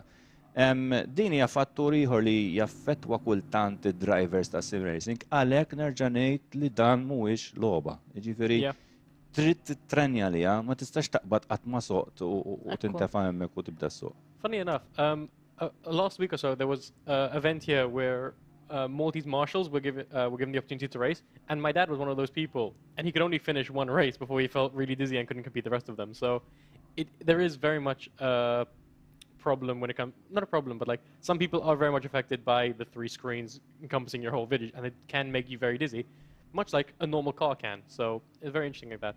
I'm sorry, I'm going to cut you off there, Ricardo. As 15 minutes on the clock, I do believe we're about to get underway at the 15-minute mark. And yeah, there's the cars going. As they leave the line, Ella Zamit gets a pretty good launch, but Jazz Gauci is coming right alongside her. Got a better start of the two. And is going to be up the inside into turn 1, could possibly take the lead away from Ella. And does. Cutting across the course a little bit. It's fine. No worries for now. We'll see. I assume Stewart might take a look at it. But Jazz Gauci has jumped Ella Zamit for the lead of the race. Czeska Vella has taken 3rd place. Risa Zaila has fallen down to 5th. She's lost 2 places at the moment. Mandy McAuliffe as well, another one losing spots, down from 5th to 6th. Ooh, a mechanic accident. Ooh, yep, I do believe that's from the color. I believe that's Mandy McAuliffe who spun out. And yes, it is. But Mandy McAuliffe from 5th place has now dropped to 9th, very far behind the field. we'll have to we'll keep a close eye on her to see how she can fight back against her competitors. But at almost 8 seconds in the first, there's another crash there, another spinner. I believe that is Janice Borg spinning into the barrier as well. Hopefully she doesn't have damage and she can continue the race as Jessica Vella continues in P3 ahead of Riza Psyla and Karen Gregg, who's gone from 9th to 5th by just keeping her nose clean. As I say that, curse of the commentator, I do believe she has just wiped out Riza Psyla. Yes, she has. And another car spinning on their own accord in the background. Very chaotic first lap this has been. Not for Jazz Gauci and Ella Zamit. Tipika li pratikament l-ewwel lap. Fatet naraw karozza hemmhekk wieqfa fin-nofs ta' trekka, pożizzjoni perikoluża immens. It does seem like everyone's avoided it though. It was Stephanie Kalea who spun on her own and is now at the back of the field. Passing to Rise Up Psyla, who was unfortunately running in, I believe she was in 3rd or 4th when Karen Gregg tipped her sideways. As here we have a nice battle between Mandy McCullough and Janice Borg. Janice again doing her best rally impression, going sideways around turn 1. But Mandy McCullough does take that position in 7th place after her spin on the 2nd corner. Naraw hemmhekk il-Jazz Gauci li kienet fit-tieni post minn li telqet, però bħalissa qiegħda fl-ewwel post u pratikament għandha gap, Ella Zamit għandha gap pratikament li mhux ftit, mhux ħafna, però qed naraw li qed iżid xi ftit, jiġifieri hawnhekk Jazz Gauci qiegħda tagħmel tellieqa tajba ferm. Fil-fatt għamlet ukoll l-aqwa best lap time ta' 1:01.822. Dan pratikament ifisser li Jazz Gauci qiegħda konċentrata ferm, fil-fatt qed naraw id-distak li qed iżid ukoll ma' Ella Zamit hemmhekk qed naraw 2.4 seconds, 2.3 seconds, jiġifieri mhumiex ftit speċjalment fuq tellieqa ta' 15-il minuta.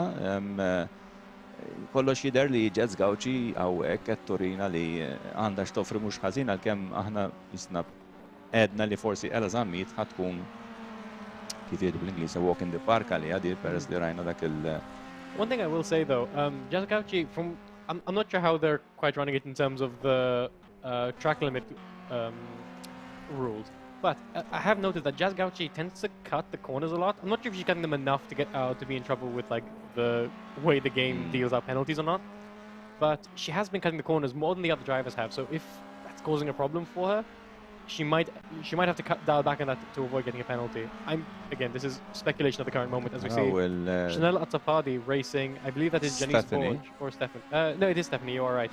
Side by side, right for the back of the field, but this is what we love. I'm one of those people, I don't care whether they're racing for first or last. If they're side by side, I'm going to be entertained. And this seems to be a very good battle between these two. Stephanie nexxilha imma mbagħad terġa' mill-ewwel Chanel dir nexxilha terġa' taqbes naraw kif qed tajjeb inti Simon ġlieda tajba, però hemmhekk That is an unscheduled pit stop, I believe is what we call that. fil-fatt qed naraw penalty għal Janice Borg hemmhekk. Yeah, there's a penalty for Janice Borg. Not sure what it is for yet. Could be, I doubt it would be track limits. That might be for an incident rather than anything else. But as we were talking earlier, as we cut back to the leader, currently between 2.5 and 3 seconds between her and 2nd place, which is, as Ricardo very accurately mentioned, a very, very big gap for a 15-minute race. Lavinia, at this very early stage where only 5 minutes has gone past, who would you peg as the main title? Do you think any of the others can catch Jazz Gauci? You know what, Simon? You can never say. You can never say in these races. I mean, we had races in the past where 3rd place came 1st place. You can never say. I can't play any cards right now. I can't say. I know that both Yaz and Ella are doing a really great job. They're fighting for it. So yeah, I can't really say right now. Fil-fatt hemm ukoll kellna li il-limits qegħdin on, jiġifieri l-stewards żgur li qegħdin għajnejhom fuq Jazz Gauci għax inti Simon fil-fatt ġbit l-attenzjoni li notajta jien ukoll li għandha qed taqta' kultant. She has a bit of a habit for jumping corners. Però ir-regola ma ninsewwiex, sakemm hemm żewġ roti li rot naħa tal-karozza li hemmhekk qed naraw fatt fl-inset ukoll hemmhekk l-steward kif naf sew l-Adrian u xek. Yes, that is our FIA accredited steward Adrian Figalla. Li b'dawk line-name vigili tiegħu fuq l-screens qed jara li drivers ikunu qegħdin josservaw ir-regolamenti. Di tal-limits tiġi tajjeb li nispjegawha li inti meta tkun qed iddur ma tistax toħroġ bl-4 roti barra mit-trekka. Ovvjament jekk tagħmel hekk inti dejjem speċjalment fil-kantunieri tkun qed tieħu vantaġġ għax inti qed tqassar il-distanza. Però ma tistax tagħmilha għal ovvjament raġunijiet ovvji li dan huwa sport bħal oħrajn, kull sport għandu r-regoli tiegħu u tajjeb li l-atleti jibqgħu iżommu dejjem mar-regoli biex ovvjament il-kompetizzjoni tkun fair mal-kumplament ta' drivers. Naraw il-baqa l-aħħar 9 minuti f'din it-tellieqa ġifieri għadna laqqas ftit il-bot minn nofsa, però Jet Gauci hemmhekk għadha fl-ewwel post, Ela Zammit għandha distak ta' kważi 2 sekondi u nofs, u mbagħad għandna l-Cescavella fit-tielet post, Cescavella li qegħdin naraw bħalissa fuq l-screens tagħkom, u mbagħad fir-raba' post għandna l-Rajza Bsajla, Mendi Mikallef fil-5 post, Karen Grek fis-6 post, Stephanie Kalleja 7 post u Chanel Azzopardi u Janice Borch li ingħatat penalty, ġifieri għamlet xi ħaġa regolari u l-isteward ħass li għandu tija din il-penalty qisu pratikament ikun hemm ħin miżjud mal-ħin tagħha, però kif qed naraw hemmhekk għandhom one lap, jiġifieri dawn diġà ġew lapped. Jiġifieri il-kumplament ta' drivers jew almenu leaders żgur dar dawra tista' tgħid iktar minn Chanel Azzopardi u Janice Borch. Yeah, you were mentioning earlier about Cescavella and Rise Up Sila. They are very close on track, and a few moments ago we saw them battling. That gap has grown a little bit now. It's about a little over a second. Yeah, a little over a second at the moment. But yeah, this is very spread out racing. Typically here we tend to get very we've seen so many times that we get very, very close racing. This is a bit different, as happens when you have drivers who maybe aren't too experienced on a virtual platform. So yeah, it's interesting to see like how the drivers are going to improve into the second race, what they learn and what they take away from this one, because this is ultimately their first experience racing very, very close to each other. And we saw the first lap was quite incident prone, had a lot of like rubbing and touching. So it's going to be interesting to see if they learn from that in the second race and if that first lap will be a bit cleaner. First lap dejjem, ġifieri jiena ma nafx li ma soqx race li fl-ewwel lap ikun hemm minn kollox, ġifieri jiena forsi minix daqshekk driver li kif taqbad tgħid nissogra allura normalment first lap dejjem noqgħod daqsxejn lura għax first lap malli tiġi għandek normalment inti meta titlaq għandek l-straight ovvjament u mbagħad għandek xi turn. Fl-ewwel turn żgur li ħajaħbad xi ħadd. Żgur. Jew kien hemm min jibbrejkja tard, jew pereżempju jispinja. Fil-fatt qed naraw li Janice Borch hemmhekk ħadd ingħata stop and go penalty for unsafe rejoin. Xi ġifieri unsafe rejoin tajjeb li nispjegaw nerġa' ngħid dawk kollha qegħdin isegwuna. Fil-fatt Davinja forsi titrepeti daqsxejn iċ-channels fejn jistgħu isegwuna, fejn qed isegwuna anzi. Ekku mela qegħdin live fuq TVM Sports fuq il-Facebook page tal-Animed u anka tal-World Pro Racing u anka għandna YouTube channel tal-World Pro Racing fejn hemmhekk tistgħu issegwuna. Mela, thank you Davinja dejjem ta' dak l-aġġornament. Ovvjament, konnet ngħidu unsafe join. Unsafe join għaliex meta inti toħroġ mit-trekka ma tistax taqbad tiġi taqgħu tqum dik hija l-kelma minn drivers l-oħra u tidħol fit-trekka. Dejjem trid tħares, ġi dan nista' li mhux ħanikwotalkom ir-regolamenti tal-FIA. Sorry, Ricardo, I'm going to interrupt you for 1 second. As Mandy Mikallef has made her way past both Riza and Jessica into third place, and at the same time, Ela Zammit is now only 8/10 behind Jazz Gauci. So those gaps we were talking about earlier have come down significantly. And like I said, Mandy Mikallef was running in 5th just a few moments ago, so I don't know if there was maybe some contact between Riza and Jessica. They were running very, very close on track, so it's very likely. But yeah, Mandy Mikallef has made incredible gains now into a podium spot. And Ela Zammit is catching Jazz Gauci. The gap has dropped from what was almost 3 seconds to now only 5/10 in the span of a couple of minutes. So Eżatt, Simon, dija interessanti ferm u fil-fatt meta jkun hemm tlieta fil-fatt qed naraw Janice Borch qed tingħata wkoll penalty oħra drive-through penalty for avoidable accident. Ġifri kien hemm inċident li forsi setet tevita, ovvjament l-steward ħass li kien accident li seta' jiġi evitat u allura jkollha drive-through. Drive-through tfisser li tidħol fil-lejn tal-pits u pratikament dak ifisser li titlef miżerjament 30-40 sekonda biex tagħmelha. Interessanti ferm kif ma tgħid inti Simon li Ela Zammit irnexxiela tagħlaq il-gap fil-li kien hemm 3 minuti fil-li issa hemm 9 sekonda però jerġa' jsud donnu jiżdied xi ftit. Ġifieri dak jista' jfisser li Jazz Gauci probbli għamlet xi żball biex bekk ġifieri irnexxiela Ela Zammit tirkupra dawk it-3 sekondi. Ta' min isemmi wkoll li fil-racing, kif kont tgħid inti wkoll Simon, li meta għandek 3 persuni jew 10 persuni qegħdin jiġġieldu għal pożizzjoni normalment ta' wara hemm ċans kbir li jgawdi għaliex probabbli dawn ikunu moħħhom biex jiġġieldu ma' xulxin u ta' wara joqgħod hemmhekk ħelu jistenna li dawn joqogħdu jiġġieldu forsi jaħtieġu xulxin ma li jsib iċ-ċans jaqbiżhom u jkun jista' jieħu vantaġġ. Fataw fl-inset qegħdin naraw u anke qegħdin on board bħalissa Ela, żammiet qed naraw kif għandha qudiema pratikament il-jet skawċi hawnhekk qed naraw eżattament x'qed tara ela żammiet minn ġo l-screens tagħha pratikament dan jkun mument fejn inti tkun iffukat ħafna fuq il-driver ta' quddiemek fatt jet skawċ għal darba oħra naraw li qiegħda tmur ħafna off track anke u hekk. Dan il-każ hawnhekk forsi għax inti ċ-ċans Ella take a bit too much speed. li jiġrilek huwa tkun tant moħħok biex taqbeż il ta' quddiemek li kultant tinsa li pereżempju tibbrejkja, taqbeż il-breaking point tiegħek. Fata hawnhekk qed naraw aggressive braking ukoll minn jet skawċi, però daret tajjeb ħafna hawnhekk ela żammit. Però l-gap xorta għadu dak ta' 0.83, 0.8, però xorta waħda baqa 3 minuti, kollox huwa possibbli, ġur baqa prossimament dak jisu 3 laps oħra f'din it-tellieqa. Però kollox huwa possibbli kif ma tgħid tajjeb inti wkoll meta saqsik Simon Davinja. At this point, ftit hemm żball żgħir minn ta' jet skawċi jaf jissara. Ma tistax tajt x'jista' jiġri. Aħna bħala kommentaturi rridu noqogħdu dejjem attenti minn dik li tissejjaħ li semmejt l-ewwel inti semmi l-commentator scarce li ħafna drabi l-kommentatur jibda jgħid naraw lil dan id-driver li qed isuq tajjeb ħafna proppu jew jispinja jew da.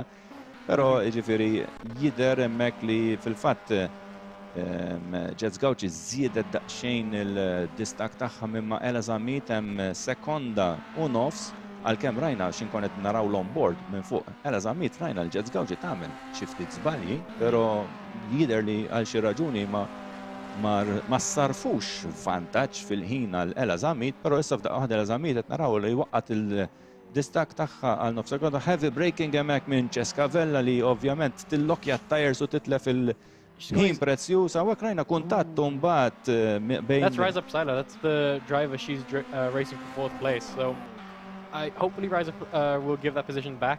I believe she'll be instructed to give that position back as technically she overtook by forcing another driver off the road.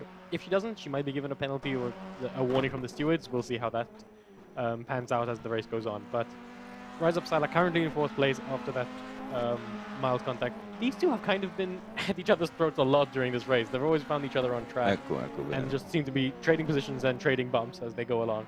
Però ifhem kif kont qed tajjeb int Simon, din li għamel racing interessanti anke meta tkun dilettant u forsi mhux is-suq.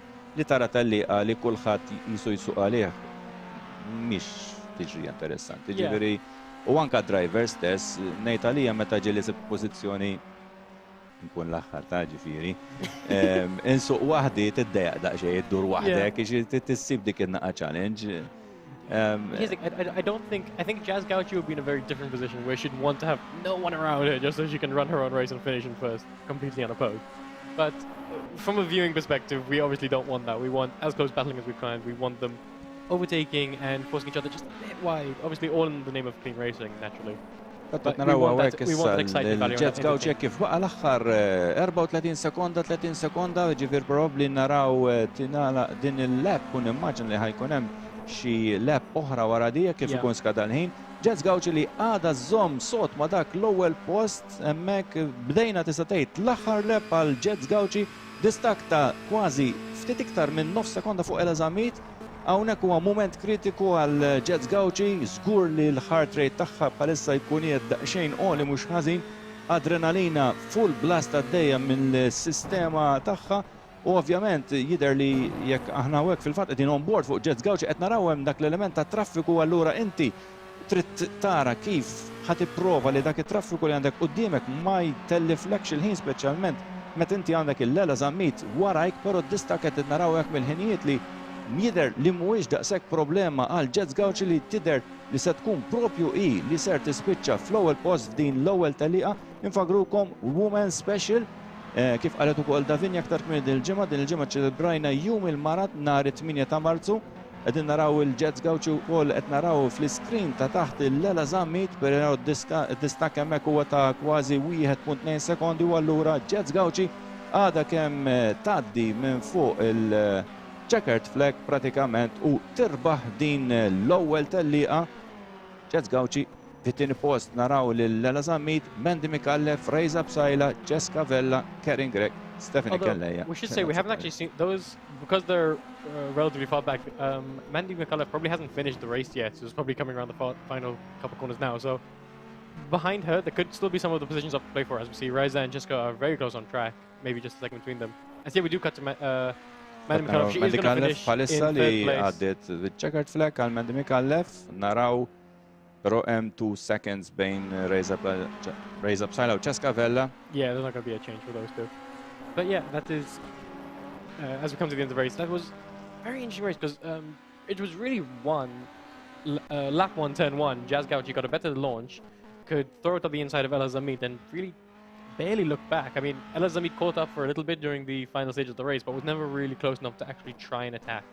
So we joked earlier that Jazz Gauchi might just, if she got into the lead, she might dominate the race 1, and that's essentially what she did. So a massive, massive congratulations to her.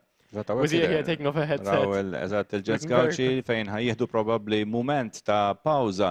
Sakemm ovvjament tibda ovvjament qed naraw hemmhekk tiċrita minn naħa sa oħra minn widna sa widna kważi sodisfazzjon li rebħet dan tista' tgħid u hija xi ħaġa li ngħidilha jien li tirrakkonta n-nepotijiet li inti tkun l-ewwel mara Maltija li irbaħt l-ewwel tellieqa ta' sim racing organizzata speċjalment għan-nisa għaw Malta. Dejjem, grazzi għal World Pro Racing u World Pro Racing? NMED? Le, dak inti tittejt. Aħna għedin najdu li NMED fueled by NMED u anka supported by GP Racing Cars Malta. U ovvjament World Pro Racing għanna lil-Justin, lil-Adrian, lil-George li ovvjament jgħinus biex dan l-event isir suċċess. Ovvjament grazzi u kol l-kommentaturi tal-ewwel race, għax di ovvjament baqa.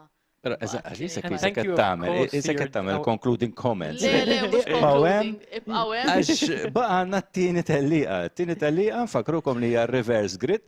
Ġifieri issa ħanaraw, naħseb issa tkun interessanti ferm, speċjalment l-istart. Ġifieri fejn għandna lil Jets Gauchi li ħatitlaq mela fil-5 post. U lil Ella li ħatitlaq fir-4 post. Allura, issa dawn ħajitilqu minn pożizzjoni fejn għandhom 3 karozzi qudiemhom u hemmhekk ħanaraw x'se jsir. Spagettata naħseb fl-ewwel kantoniera u naraw ġifieri x'ħajsir. And I believe the front row is going to be made up of Reza Bsajla and Cheshnavella. I apologize, I forgot how to pronounce her name. But and those two were racing very, very close together in that first race. So that will be interesting. Having them on the front row, having that, they're going to be continuing that little rivalry they had from the first race. So we need to see. Jekk nista' nagħmel prediction, naħseb li dawk it-tnejn ħajkunu daqsxejn flimkien fl-ewwel dawra. Rajnihom jiġifieri fit-tellieqa u hemmhekk naraw fl-insat ukoll il-mument fejn il-drivers qegħdin jieħdu xi daqsxejn ta' pawża. Nista' nassigurakom nerġa' li it is quite mux ħanejt a workout imma emma din ġifieri. It gets tiring after a while, especially after 15 minutes, especially if you're not used to it. It's good to get up, stretch your legs, have a drink of water before you go back in for another 15 minutes. Obviously, we've seen some of our professional drivers who we have like regular events for can do an hour-long race, but even after that, if you talk to them, they sound tired because it does take a lot out of you. So I understand why. It's good to have these breaks, even if you're new, if you're thinking of joining sim racing. It is just like a normal sport. You practice as much as you can, but you also have to give yourself breaks and time to recover. Well, dawk li jixtiequ jipprattikaw jew jixtiequ jħossu l-fil ta' daw in-nies li suqu sim racing, inħeġġukom tagħmlu kuntatt magħna mill-Facebook page ta' World Pro Racing u bekk nkunu nistgħu niggwidawkom għall-aħjar ġranet li tistgħu tiġu hawnhekk ġewwa l-faċilità ġewwa Monte Cristo. Hija attività li jiena esperjenzajta ġifieri ġejtaw it-tfal u l-ħbieb u t-tfal tagħhom, ġifieri hija attività speċi huwa post fejn wieħed jista' jiġi ma' grupp ta' ħbieb u jekk forsi qatt m'għamel sim racing jista' jesperjenza sim racing b'ambjent professjonali tista' tgħid naħseb l-uniku wieħed f'Malta, ġifieri faċilitajiet tajbin ferm li wieħed jiena ovvjament ma jien biased, jiena ovvju ħanejdilkom ejjew, ġifieri. Però hija esperjenza naħseb li jekk wieħed iħobb ma' ħafna affarijiet li forsi wieħed jista' jagħmel, din hija esperjenza oħra li wieħed jista' jżid mal-affarijiet li jixtieq jagħmel. So I'll also add is that World Pro Racing offers, because we use both R Factor 2 and Assetto Corsa Competizione, we have a vast selection of cars and tracks to use. So it's not, if maybe Clio Cup cars aren't your thing, on other events we've raced everything from GT cars to Formula 3 cars. I believe in tomorrow's race you're going to be using Formula 1 cars around Bahrain. For no reason, no real life reason we'll be doing that. But, you know, so we have such a massive spread of cars and races that if this isn't your specific brand of racing that you enjoy, come another time. We're going to have something else for sure going on. We're always keeping it changing. We're always keeping it updated. So it'll be fun. Davinja, inti l-lum edha maħna, pero naħseb li tixtieq li edha maħħom, mhux hekk. Iva, qed inħossni li hekk nixtieq nqum minnaw, waħdejhom, nara xi tħossu, nkellimhom, u nikkomunika magħhom. Jiena nistudja l-komunikazzjoni. Tmur is-suq. Nixtieq ukoll insuq, u propjament qatt ma provajt insuq għax dejjem meta ġejta u dejjem biex nitgħallem ovvjament u nħostja dawn l-events. Però ovvjament li s-suq hija esperjenza totalment differenti għax inti qegħdem u meta tkun hawnhekk qed tarahom ġast tara lilhom kif qed jagħmlu qas tħoss xejn minn hawn. Ġifieri jiena dik li nixtieq li min dawk in-nies li jixtiequ jesperjenzaw jiġu hawnhekk għax hawnhekk stess inti u tipprova s-simrig hekk tkun taf dak li iħossu il-sewwieqa tagħna li jkollna matul dawn l-events. Fatta, issa ovvjament nerġgħu ngħidu li id-drivers mela infakru li forsi għal dawk li għadhom kemm inaqdu magħna li qed isegwuna fuq il-mezzi soċjali jew fuq id-diversi platforms li semmit Davinja l-ewwel li għadna kemm rajna kien hemm sija ta' practice, sewwa kien hemm sija ta' practice fuq din it-trekka ta' Red Bull Ring, il-karozza hija il-Clio Cup u pratikament wara din is-sija ta' practice fejn dawn it-tfajliet pruvaw il-karozza kif ukoll it-trekka mbagħad għaddew għas-sessjoni ta' kwalifika li kienet twila 15 minuti jekk Mr. Żball. Issa, ovvjament, sessjoni ta' kwalifika 15 minuta, l-iskop tal-kwalifikazzjoni hija li l-driver jipprova jikseb l-aqwa ħin madwar din it-trekka.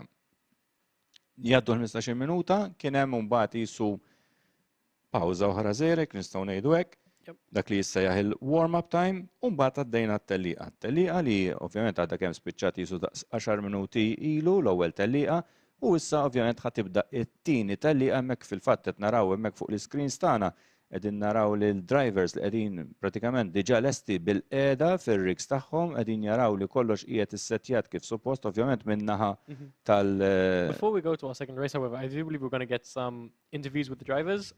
We're not quite sure at the moment whether it's going to be before or after the second race, but if you can see a light moving around, you might be able to see our lovely host Davinia, who's now gone into the main part of our facility to possibly interview some of our drivers, which will be very, very interesting. To hear their perspective, obviously for some of them, this is their first time racing on a sim rig, so I'm very, very excited to hear how they feel about it, what they like, what they don't like. I remember a few weeks ago, maybe a couple months ago now, my understanding of time is wrong, but a while back, we had interviewed a bunch of go-kart racers here in Malta who had come to test out our facilities, and as we're interviewing them, a question I kept asking the drivers was, how does it compare to real-life racing? And so this is something that if we get to interview Ella, I would also ask her as the person with go-karting experience.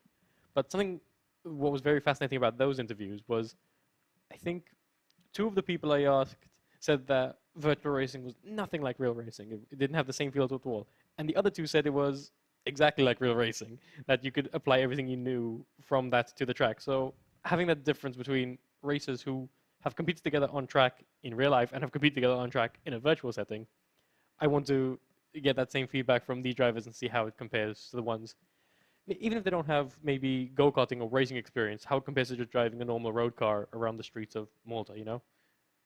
Ma nsewx dejjem driving racing actually. Yes, Not in the of course. streets, okay? Do Rridu not ninsistu li faċilitajiet bħal manna għek f'Monte Cristo Estate ed World Pro Racing edin hemm biex jagħtu esperjenza lil dawk kollha li huma dilettanti tal-tlielaq tal-karozzi jew dilettanti tal-motorsport u jixtiequ jesperjenzaw li inti letteralment issuq karozza li ma karozza trid kif kont qed tgħid inti Simon dana hemm ngħidulhom mods differenti, ġifieri karozzi differenti, illum qed naraw il-Clio Cup, jista' jkun li naraw open wheelers bħal jiena Formula 4, Formula 3, Formula 1, GT cars, ġifieri hemm pratikament mix ħieħ ta' karozzi. Però jidher li wkoll ħanaddu issa dal-waqt tal-ewwel intervista kif kont qed tgħid inti Simon għandna lill-kollega Davinja li ser tintervista xi waħda minn daw id-drivers u fatt għandna l-Davinja. L-ewwel kompetizzjoni, l-ewwel parti tal-kompetizzjoni li nagħmlu hawnhekk ġewwa Monte Cristo Estates u allura ġejna biex inkellmu naqra lil Jazz naraw naqra kif tħossha bħalissa, kif tħossha bħalissa. Tajjeb, eċitata, ma bsarċ li ħaniġi l-ewwel post, l-ewwel darba li qed intellaq ma' nies oħra, esperjenza sabiħa on the whole. U għandek xi tactics forsi li tista' tgħidilna forsi naqra tips ta' x'qed tagħmel biex iżomm id-distak minn ħdejn il-plejers l-oħra. L-issuq konsistenti, importanti ħafna li kemm jista' jkun tibqa' is-suq konsistenti l-ħin kollu u tara li qed tieħu l-kantunieri tajjeb u mhux li tispiċċa off-track limits jew taħbat jew dal-affarijiet. Jien l-ewwel darba li rajtek hawnhekk, ilek is-suq jew għandek xi esperjenza forsi li tixtieq taqsam magħna? Milniex daqshekk, forsi jenni xi 5 xhur niġi hawnhekk, ġifieri quite new to the whole thing. Però tmur tajjeb ħafna ġifieri kompli prattika u kompli għamel ħiltek sabiex tmur tajjeb din is-sezzjoni. Iwa. Good luck. Thank you. Fil-fatt għadna hekk kemm rajna l-intervista element kruċjali għaliex nerġa' ngħid. Dina nirrepeti u neqpa nirrepeti u anke Justin naf kemm il-darba jirrepetiha. Din mhijiex logħba, jiġifieri. Bħal kull sport, bħal kull ħaġa fid-dinja. Jekk tipprattika fil-fatt jidher li naraw li qalet li la tiġi hawnhekk f'dil faċilità, ġifieri għandha ċertu esperjenza għalkemm mhux f'realtà, però fuq sim racing għandha ċertu esperjenza u jidher ovvjament li qed iħalli riżultat għax fil-fatt rajna l-performance tagħha. Yeah, I think that experience she has is paying off in spades when, as you can see on track, she was clearly, her and Ella were by far the class of the field. They had the most control of their car and they really knew how to extract lap time from it. Both in a qualifying setting and also during the race. They kept it clean, they didn't go off track too much. Obviously they made some mistakes, but that's just how racing goes.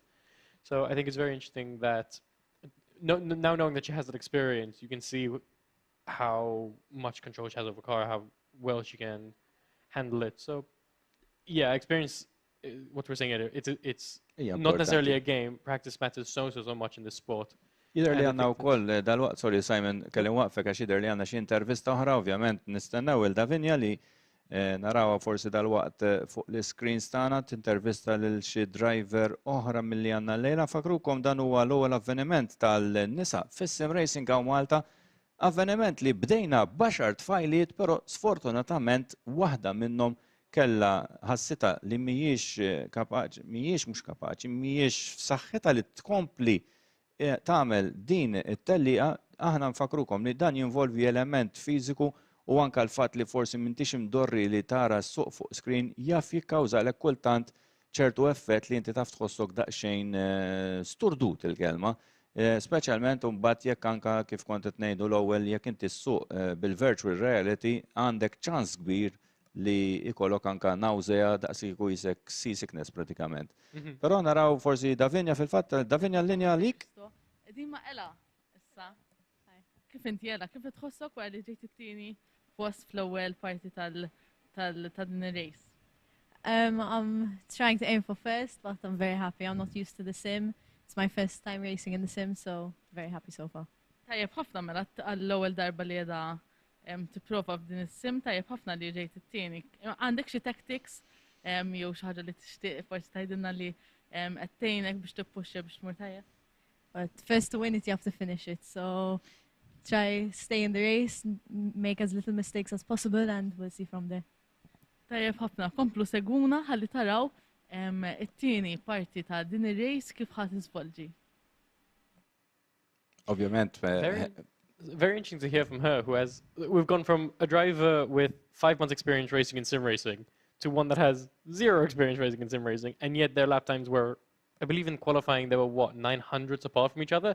So comparable. And I think that's where Ella's real life experience is really helping her out, because she understands racing lines. And in fact, we saw during the race, her lines were a lot more stereotypical, we'd say, rather than Jazz's that were a bit more unconventional, let's say, rather than using any more specific terms than that. So yeah, I think, but each driver has their own experience and is clearly very good at adapting that experience to the new track, new cars.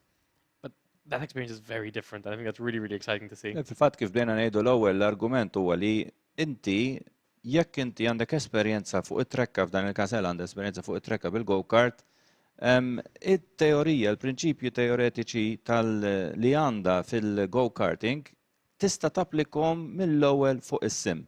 Issa kif dejna ngħidu, Sajm, jiġifieri mela għandna xi ħadd li għandu esperjenza ta' veru, jekk irridu ngħidu hekk, u xi ħadd li għandu esperjenza fuq is-sim.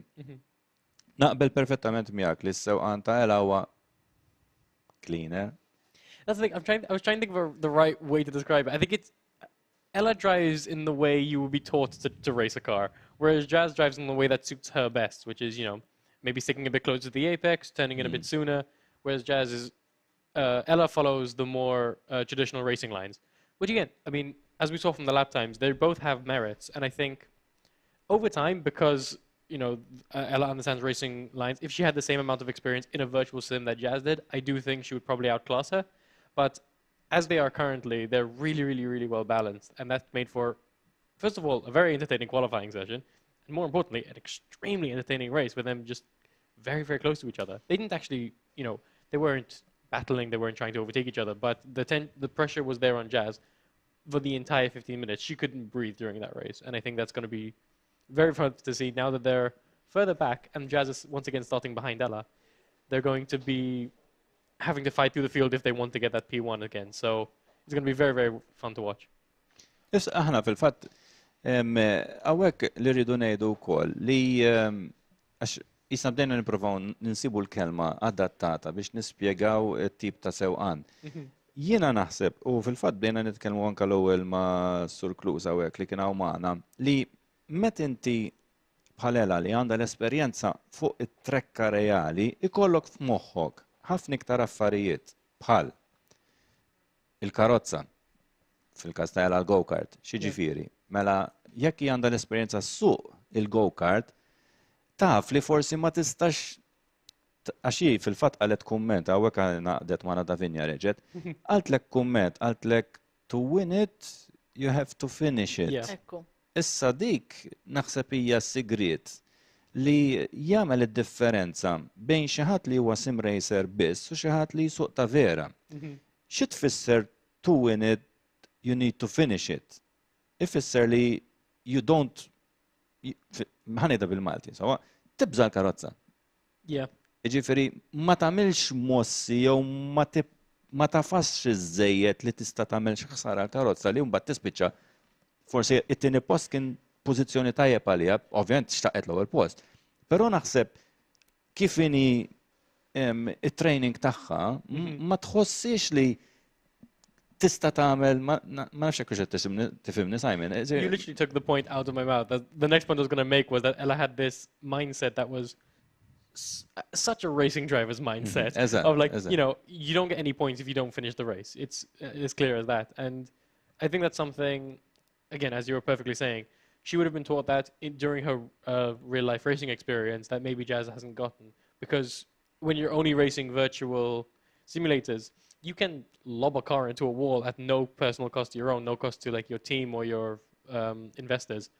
So that as I think you worded it perfectly. In Maltese, it's tibs al carrozza. Ecco. But like that, like fear of your car and fear of your equipment isn't really there in virtual racing as much.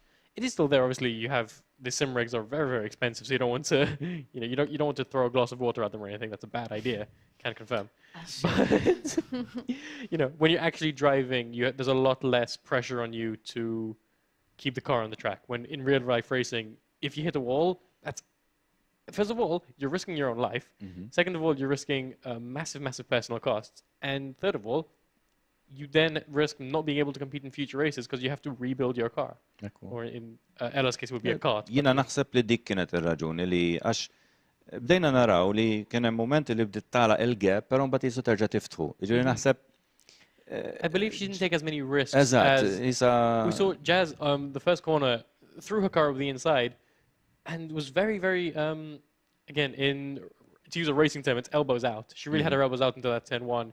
She left enough racing room, it was a perfectly clean overtake, but she just closed the door enough that Ella couldn't really, there was no way Ella could defend it. And I feel like that's what Ella couldn't do when she was attacking. She got close enough, she could have had a dive if she wanted to, and maybe, these cars are not like open wheels, you can make contact, you can rub a bit. Not too much is a problem, because as racing goes, if you hit a car off the track, that's a problem. You're going to get a penalty for that. But a little bit of rubbing against each other, pushing each other just a little bit, that's all perfectly fine. And I feel like Ella needs to, as she improves, as she develops her racing skills, I think that's somewhere with that she might try and be a bit more aggressive. Jina għanni kem kellimt il-jazz u anka l-lela u vera jinsaw entuzjasti biex jibdew it-tini parti en l-istajt nieħu jina minn barra huwa il-fil li kienu naqra kem xejn naqra mhux ansjużi ta' ma naqra pressured taf kif it-tnejn li huma pressured li jazz edha pressured biex Ella ma taddijiex u Ella hija pressured biex tmur biex tgħaddi l-jazz. Ġifieri hemm naqa ta' jisu kif taqbad tajt kompetizzjoni bejn it-tnejn. Eżatt.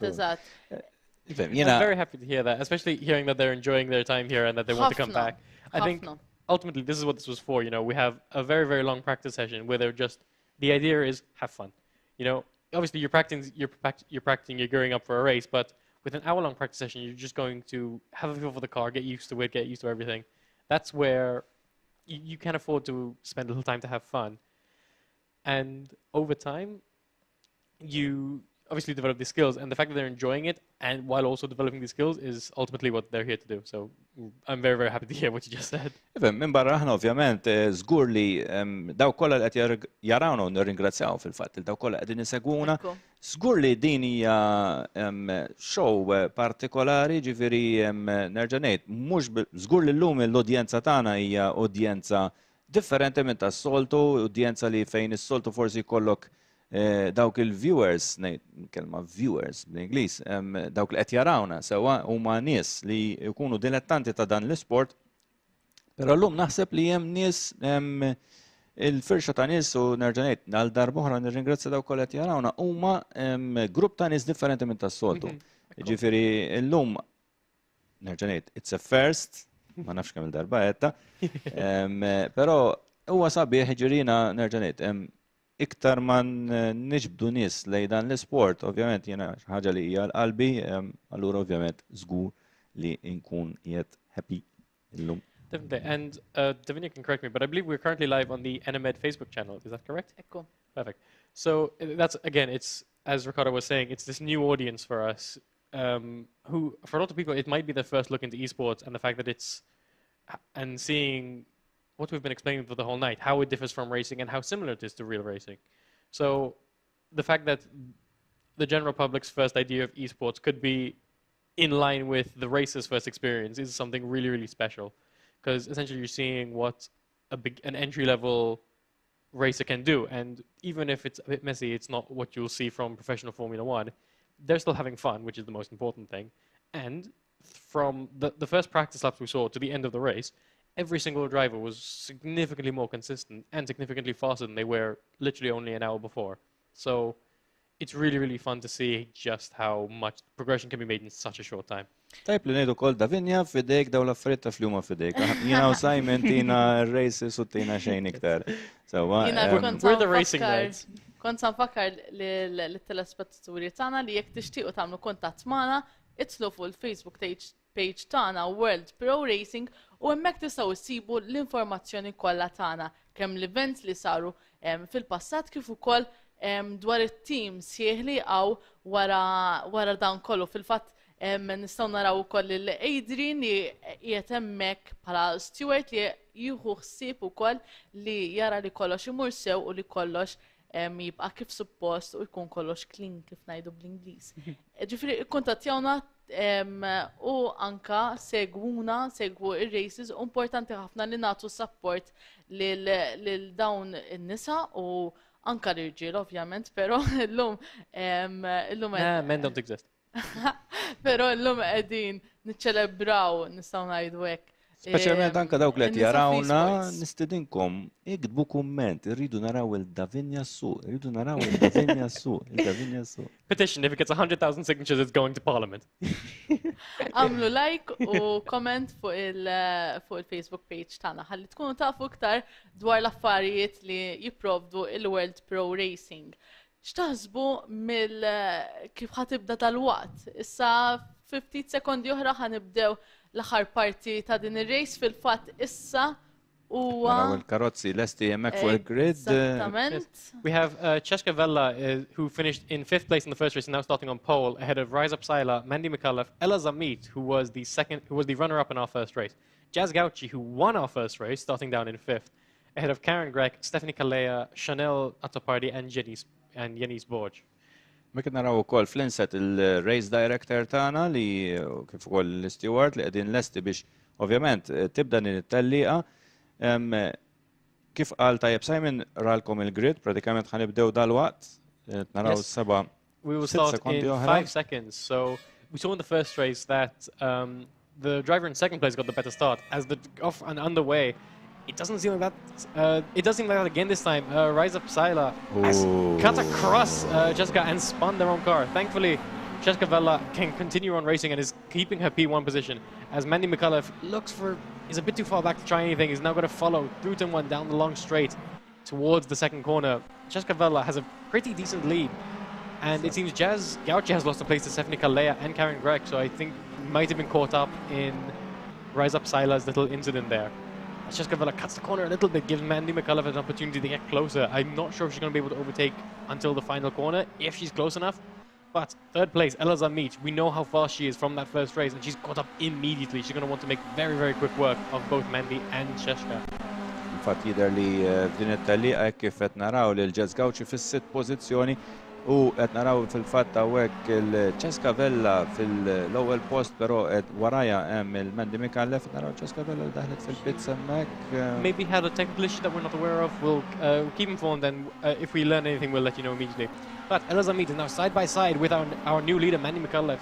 Is going to go up the inside into turn 1 if she can keep it there with the straight line speed. Looks like she's going to. Ma jagħmlux contact hawnhekk, però Ella Zamit jidher li ħatiħu l-pożizzjoni, ħanaraw. She breaks early and she lets Mandy McAuliffe take the corner around the outside. So staying in second place for now.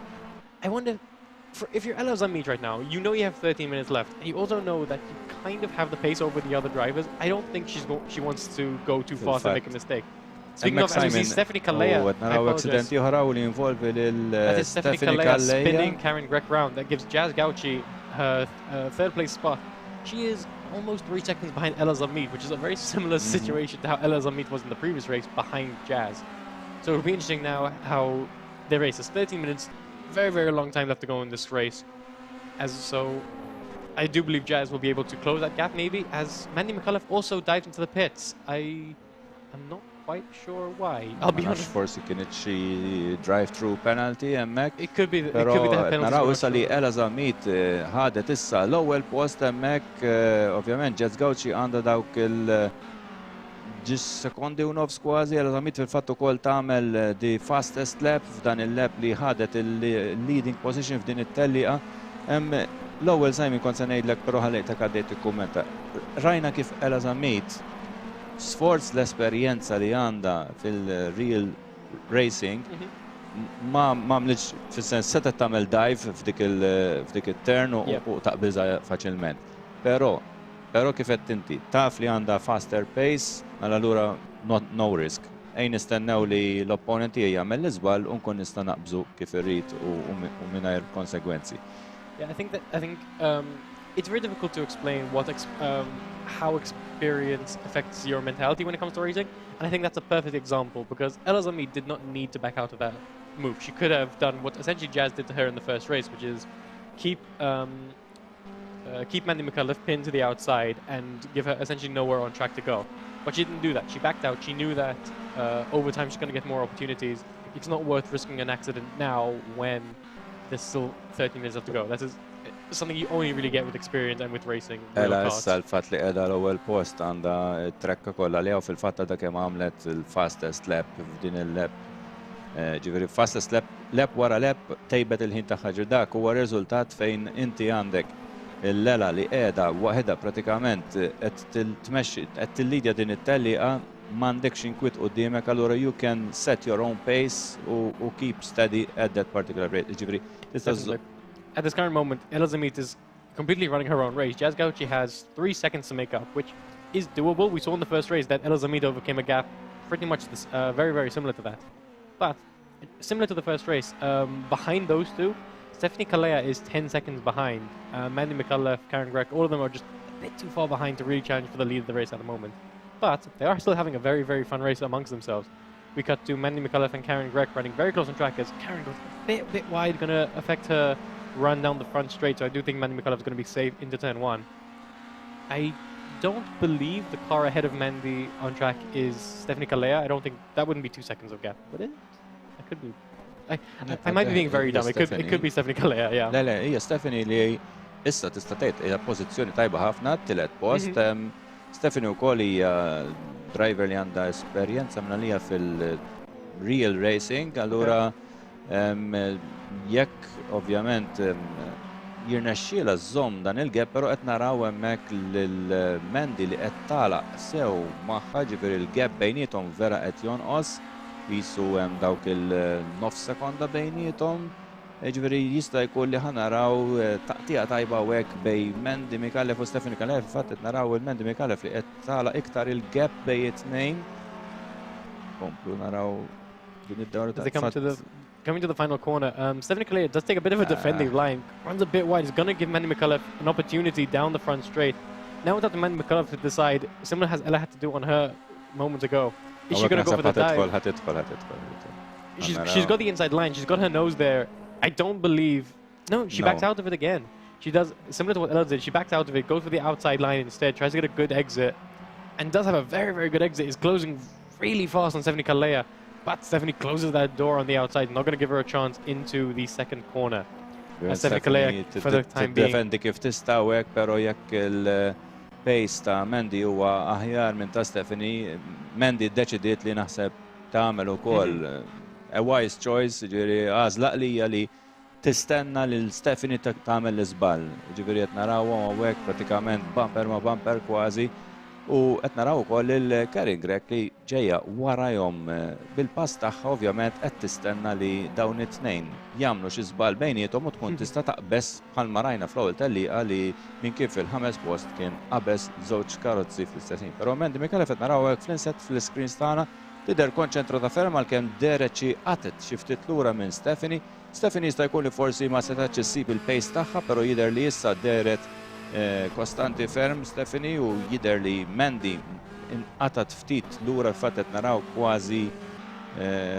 You say that, but Stephanie Kalea made a little bit of a mistake into that first corner, and Mandy McCullough has got the move done. She's into third place.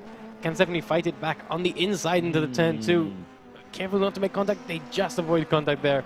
Stephanie Kalea, for the time being, is going to have to settle for fourth place.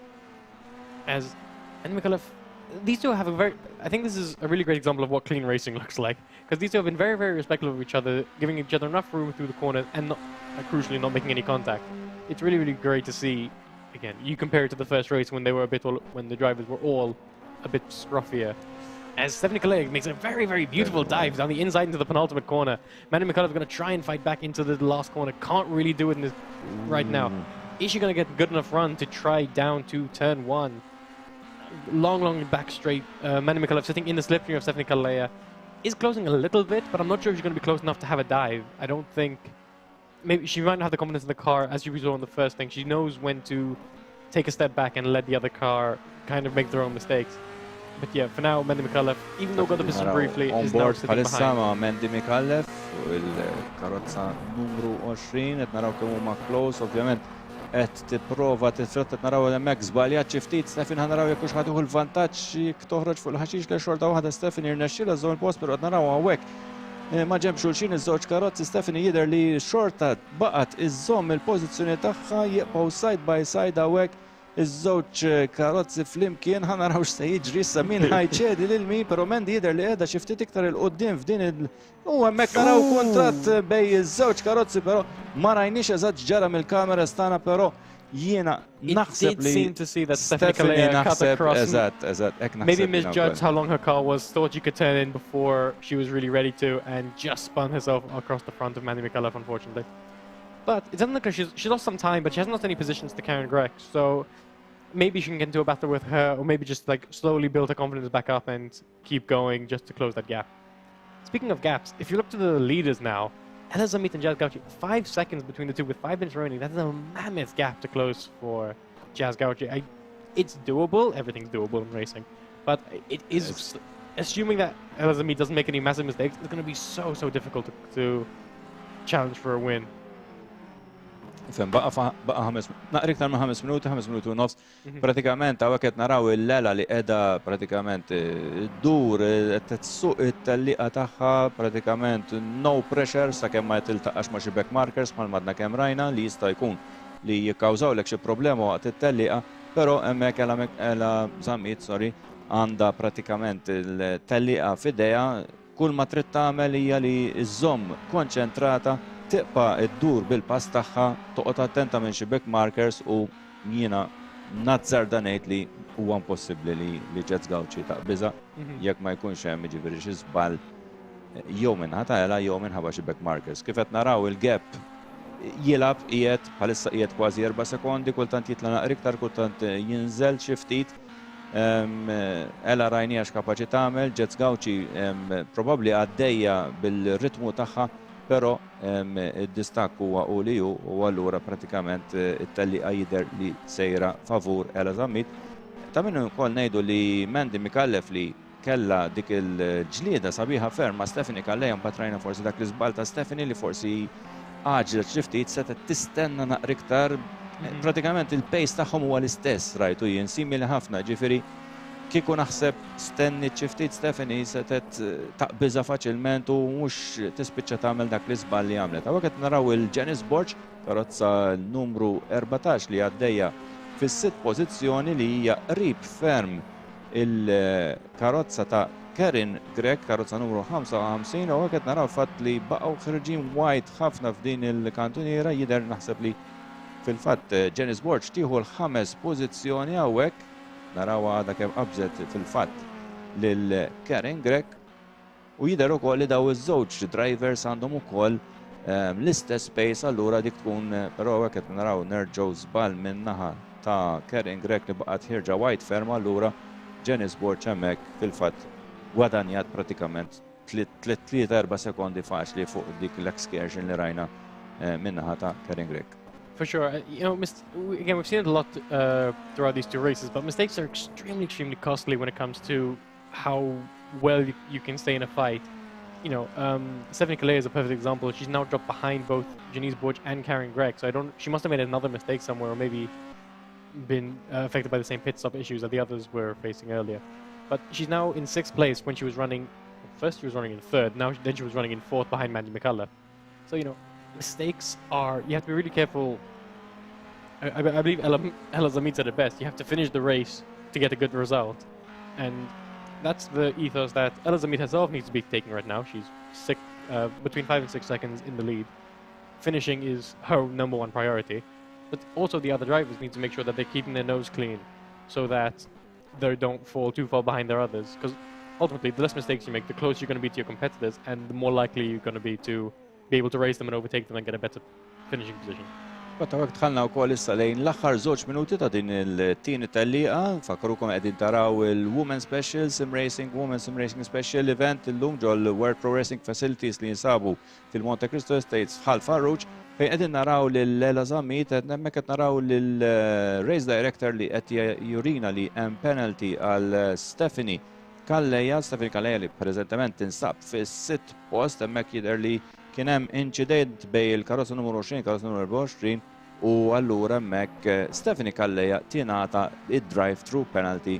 Ovvjament ħadet it-tort ta' dan l-incident. That would be the mistake we saw while Mandy McCullough and Stephanie Kalleja were battling. So the stewards have deemed that Stephanie Kalleja maybe turned across Mandy McCullough a bit too aggressively and was very justly given a penalty for that, which I think I agree. I think when we're watching from the outboard cameras, it did seem like Stephanie Kalleja just kind of misjudged where her car was and took a swipe at Mandy McCullough.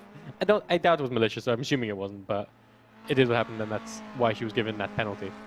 As we have a minute 20 left of racing, which means we'll probably get Another 2 laps, I two. think. We will get This one, and yes, there will you're be right. still a couple of seconds left and so she will kammettina waħda, sawat, Yeah. Fil-fatt, naraw għawek il-kamera edha fuq Ela Zammit, il-leader f'din it-talliqa, Ela Zammit karozza numru 66, kif baqa l-axħar 55 sekonda, qed naraw ukoll hemmhekk il-kamera dirett fuq din id-driver, inutaw kemmi ikkonċentrata hemmhekk tagħmel din il-lap. Ovvjament il-distak huwa kważi ta' 6 sekondi, pero kif għanna t-nejdu, Ela Zammit qed issuq it-telliqa tagħha, il-pace tagħha, no problems, mingħajr problemi, m'hemmx jiġifieri l-uniku problema xi back markers, però jidher li m'hemmx. Qegħdin naraw hawnhekk fl-aħħar dawra qabel il-finish line, però baqa' 22 sekonda naħseb li hemmhekk ħajkollha tagħmel dawra oħra biex tispiċċa t-telliqa. Fil-fatt, she will have one more lap. issa One dak thing I want to għaddiet. mention, one thing I want to commend her for, if you didn't know this was her first time driving a sim racer, you wouldn't be able to tell. She's driving so well. She's driving very consistently, and as we were mentioning earlier, the way she drives is very textbook. You know, she knows her racing lines, she understands how to hit an apex without going too wide. She has a really great grasp of braking points, and I think that's something so commendable for someone who literally maybe less than an hour, just over an hour ago, stepped into a sim rig for the first time and just started driving. It's so exciting to see. Frat issa nistgħu ngħidu l qegħdin naraw verament l-aħħar lep hawnhekk ta' Ela Zammit u mill-ewwel id-direttur nirringrazzjaw li tafana mill-ewwel l-inset ukoll fuq Ela Zammit. Ħanaraw hekk kif ġejja fl-aħħar tista' tgħid dawra qabel il-checkered flag tagħmel hawnhekk l-aħħar dawra. Teqpa sejra hawnhekk tajjeb ferm, titlaf xi ftit fuq il-kerbs, però ovvjament dik hija permessa. U issa naraw kif ħatinata il-checkered flag biex bekk Ela Zammit issa tieħu il-checkered flag u tirbaħ din il-tieni telliqa b'distak ta' 6 sekondi fuq Jets Gauci li ovvjament baqala 6 sekondi za kemm ta' tieħu il-checkered flag i wkoll qed naraw fil-fatt issa il-Jets Gauci għalkemm fl-inset għadna qed naraw lil-Ela Zammit u fil-fatt fit-tielet post naħseb meritatissimu qed naraw il-Mandy McCullough li kella l-aħjar tista' tgħid bejn il-ġlieda li rajna u Stephanie, ġifieri naħseb Stephanie żbaljat xi ftit hemmhekk, però Mandy kienet clean ħafna, ġifieri ġieta tajba wkoll li fl-accident li kellhom setet tkompli għaddejja u Mandy McCullough meritatament tieħu t-tielet post u set naraw ukoll il-Janice Borch li ġejja biex tidħol fil-raba post. I think something very interesting about this race is that each of the top 4 finishers had to really fight for the position they finished. Like, Ela Zammit did not start in P1. Jazz Gauci actually lost places off the start. Was caught up in, I believe it was Rise Up Seiler who spun right on the first, right as the race got started. She got caught up in that, lost some place and had to fight back into second. Mandy McCullough as well. She was in the lead at one point, dropped back and then fought back with Stephanie Kalleja. So Stephanie Kalleja fil-fatt li ħatala l-aħħar waħda ħatala li tkun li ħatala il-race ma jfissirx li ġiet fl-aħħar post, hija just il-post fejn inti tkun qiegħed dak il-ħin fuq it-trekka meta ovvjament il-leader ikun għadda mit-checkered flag. Stephanie Kalleja fil-fatt daħlet issa u pratikament din it-tieni telliqa spiċċat biex bekk nistgħu ngħidu pratikament il-riżultat finali huwa Ela Zammit fuq il-post, Jazz Gaucho tieni post, Mandy Calver tielet post, Janice Borch, Karen Gregg, Stephanie Calleja, Chanela Zoppardi, Rise Up Sajla u Cesca Vella. That was such an exciting race. And I think the things we had mentioned at the end of the first race, which was, you know, having a reverse grid is going to give our faster drivers the opportunity to race and overtake the others. It's exactly what we saw. And because of that, I think we got some of the best racing we saw of the night. I think the highlight would be Mandy McCullough racing Stephanie, and then Janice racing Karen Borge. Both of them were just really, really adept at keeping the... they both seem to have an understanding of the way to control their cars properly. As we see them. Fuq l-screens qed naraw l-rebbieħa il-rebbieħa ta' kull tal-liqa li rajna l-lejla pratikament. Both race winners. They're just kind of chilling on their own, taking a break to get up, stretch their legs, take a drink of water. Very, very fun to see. And from the looks of it, they seem to be talking, so I assume talking about... Memx dik il... They're enjoying the end of their rivalry, I assume, which is very, very fun to see. Very friendly Definitely. ħafna. Ma kienx hemm xi ebda diskwit bejnietom jew hekk, kienet vera smooth sailing. Hemm ovvjament proset ħafna l-tnejn li huma lil kemm Ella u kemm Jazz, eżin kienet vera close il-ħaġa. Fl-aħħar mill-aħħar ovvjament żiedet id-distak, Ella però xorta waħda baqgħu tnejn li huma ħdej xulxin jippruvaw jieħdu l-ewwel post. Jien fil-fatt għatlek l-ewwel għatlek ma tistax tgħid. Definitely. You know, I think the first race really, really proved that a gap does not mean anything. You can close it. Someone can make a mistake. The second race kind of proved that a position doesn't mean anything because none of the drivers started in the position they ended. So we said that, you know, dumping them to the middle of the pack does not mean they're going to win. In this case, it did. You know, Ella, she happily had the pace, had the car control to just go, and she never really stopped. And then even when she got the lead, she didn't stop. She won by 6 seconds. Ella bdiet fil-raba post. Il-raba post bdiet, ġifieri baqgħet konsistenti all throughout. She was obviously helped very early on when Rise Up Sajla spun, which is a luxury that Jazz did not have. Exactly. So I do think for Jazz's race specifically, that puts her very much on the back foot because by the time both of them had cleared the traffic of the, let's be honest, they were a bit slower races, Ella already had that gap, so it was really, really difficult for Jazz to overcome that and then get past. Ultimately, she couldn't even do the first part, unfortunately for her, but it's still an incredible drive. Not only did she lose positions on the start, she still managed to fight her way all the way back to what was ultimately the highest position she could reach in that second race. Very, very good drive from both of them. I think from what they've shown tonight, they both should be incredibly, incredibly proud. Jena naħseb ukoll li kien fattur determinanti li Ella spiċċat fil-pożizzjoni li kienet qabel ma ħadet il-leadership tar-race, ġifieri rajnija fit-tieni post, again bit tibża l-karozza għax kienet taf li l-pace tagħha kien iktar fast. Allura bdiet tistenna li jiġi l-mument opportun, però mbagħad once li rajna li kellha pratikament il-track clear, ġifieri mbagħad ħareġ l-aħjar ta' din id-driver, ġifieri. Definitely. Jiena ma rridx inneħħi xejn mill-mertu ta' Jets, imma naħseb Ella urietna kif kont qed tgħid inti wkoll Simon li l-esperjenza fil-trekka ta' vera urietna kemm kienet kapaċi s-suq tiġrija verament nadifek nistgħu ngħidu hekk il-kelma, ġifieri u ovvjament rajna li kwistat gap notevoli fuq it-tieni position u meritatament allura nistgħu ngħidu fair enough li Jets ħadet l-ewwel tellieqa u Ella rebħet it-tieni tellieqa. And I think, you know, someone like Jazz proves that you don't actually need real-world racing experience to still be quick and still be extremely competitive. You know, Jazz is one of those drivers who has only raced on sim racing. So she's been coming here for about 5 months, she said.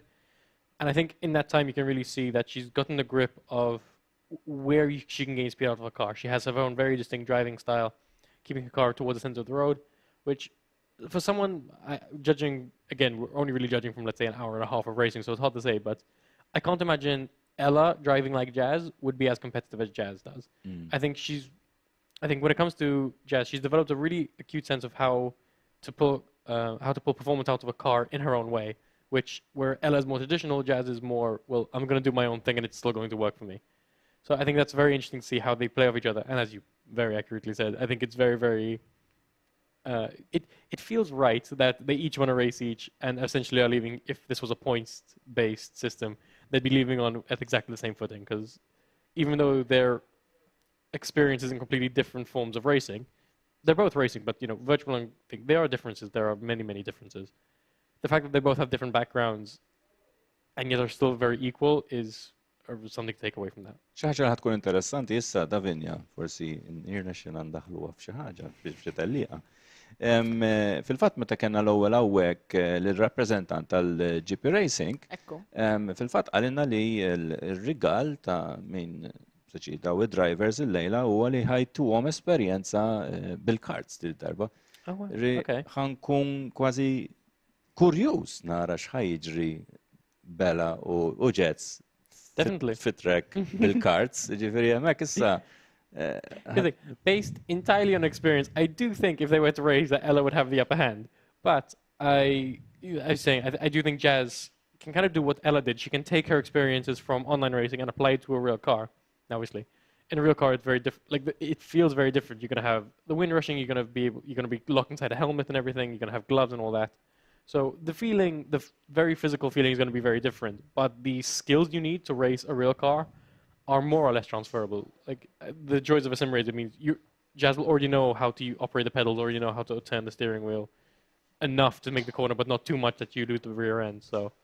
Però issa naħseb ġifieri ħankunu f'sitwazzjoni fejn Ella ħatkun fl-element naturali tagħha, jekk iridu ngħidu hekk. U ħanaqelgħu lil Jets mill-element naturali tagħha ħanitfawha hemmhekk. Ġifieri għalhekk qedtilkom ħatkun xi ħaġa interessanti, ġifieri kważi nispera li nkun ukoll il-possibilità li nkun hemm u narahom għax nixtieq nara aħna l-ewwel bdejna nitkellmu fejn pratikament dawn iż-żewġ esperjenzi s-sim u real life tista' żżewwiġhom faċilment. Però u anke kif rajna llum, jiġifieri Ella f'temp kemm sija kwart, ġifieri pratikament mill-ewwel daħlet fiha bħal speċi ta'.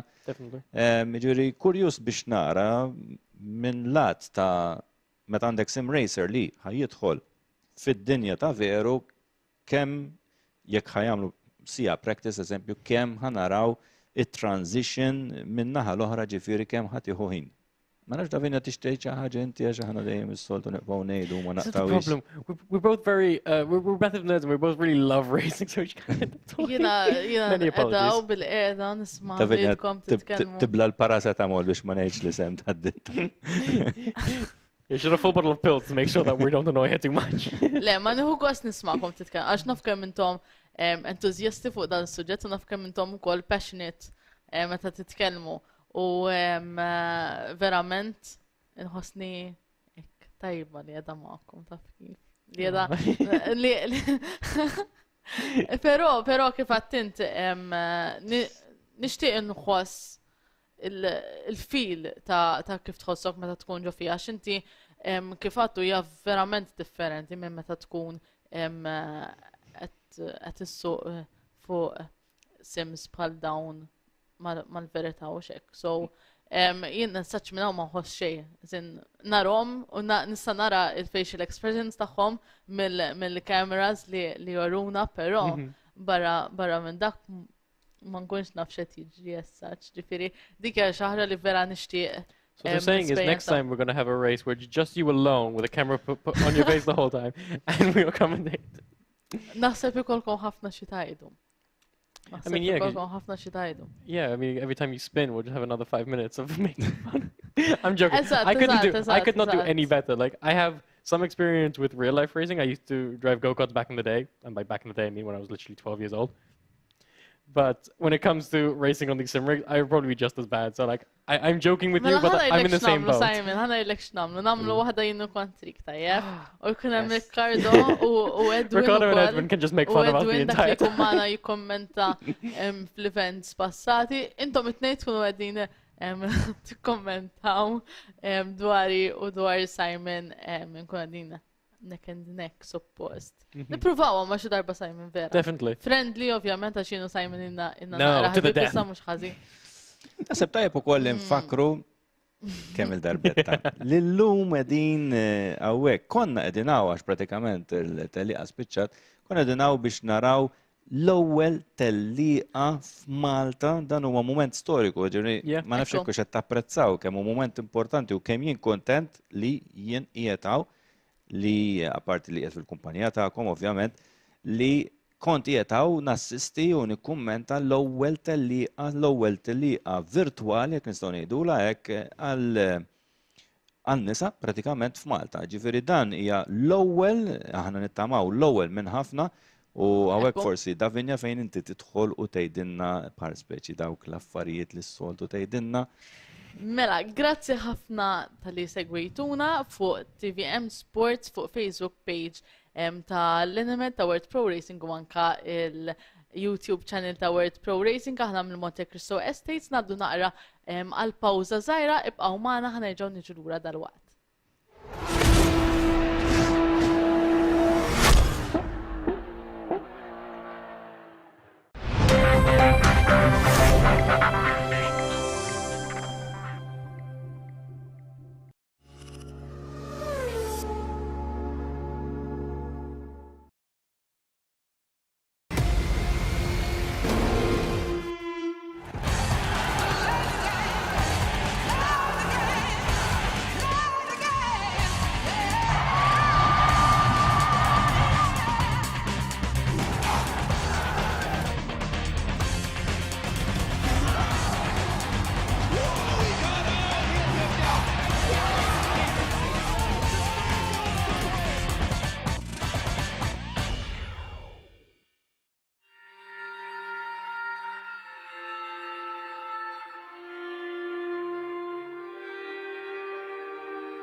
Nilqawkom lura ġewwa l-studios ta' World Pro Racing ġewwa il-bini ta' Monte Cristo Estate għadna kemm listejna it-tlielaq tagħna fejn llum kellna n-nisa li qegħdin jipparteċipaw minflok li rġiela x'istot ikolna l-irġiel imma d-darba kellna lin-nisa u llum issa nilqa' miegħi lil Joanna Camilleri kif ukoll lil Mendi Mikallef li kollha klassifikat fit-tielet post kif intom illejla.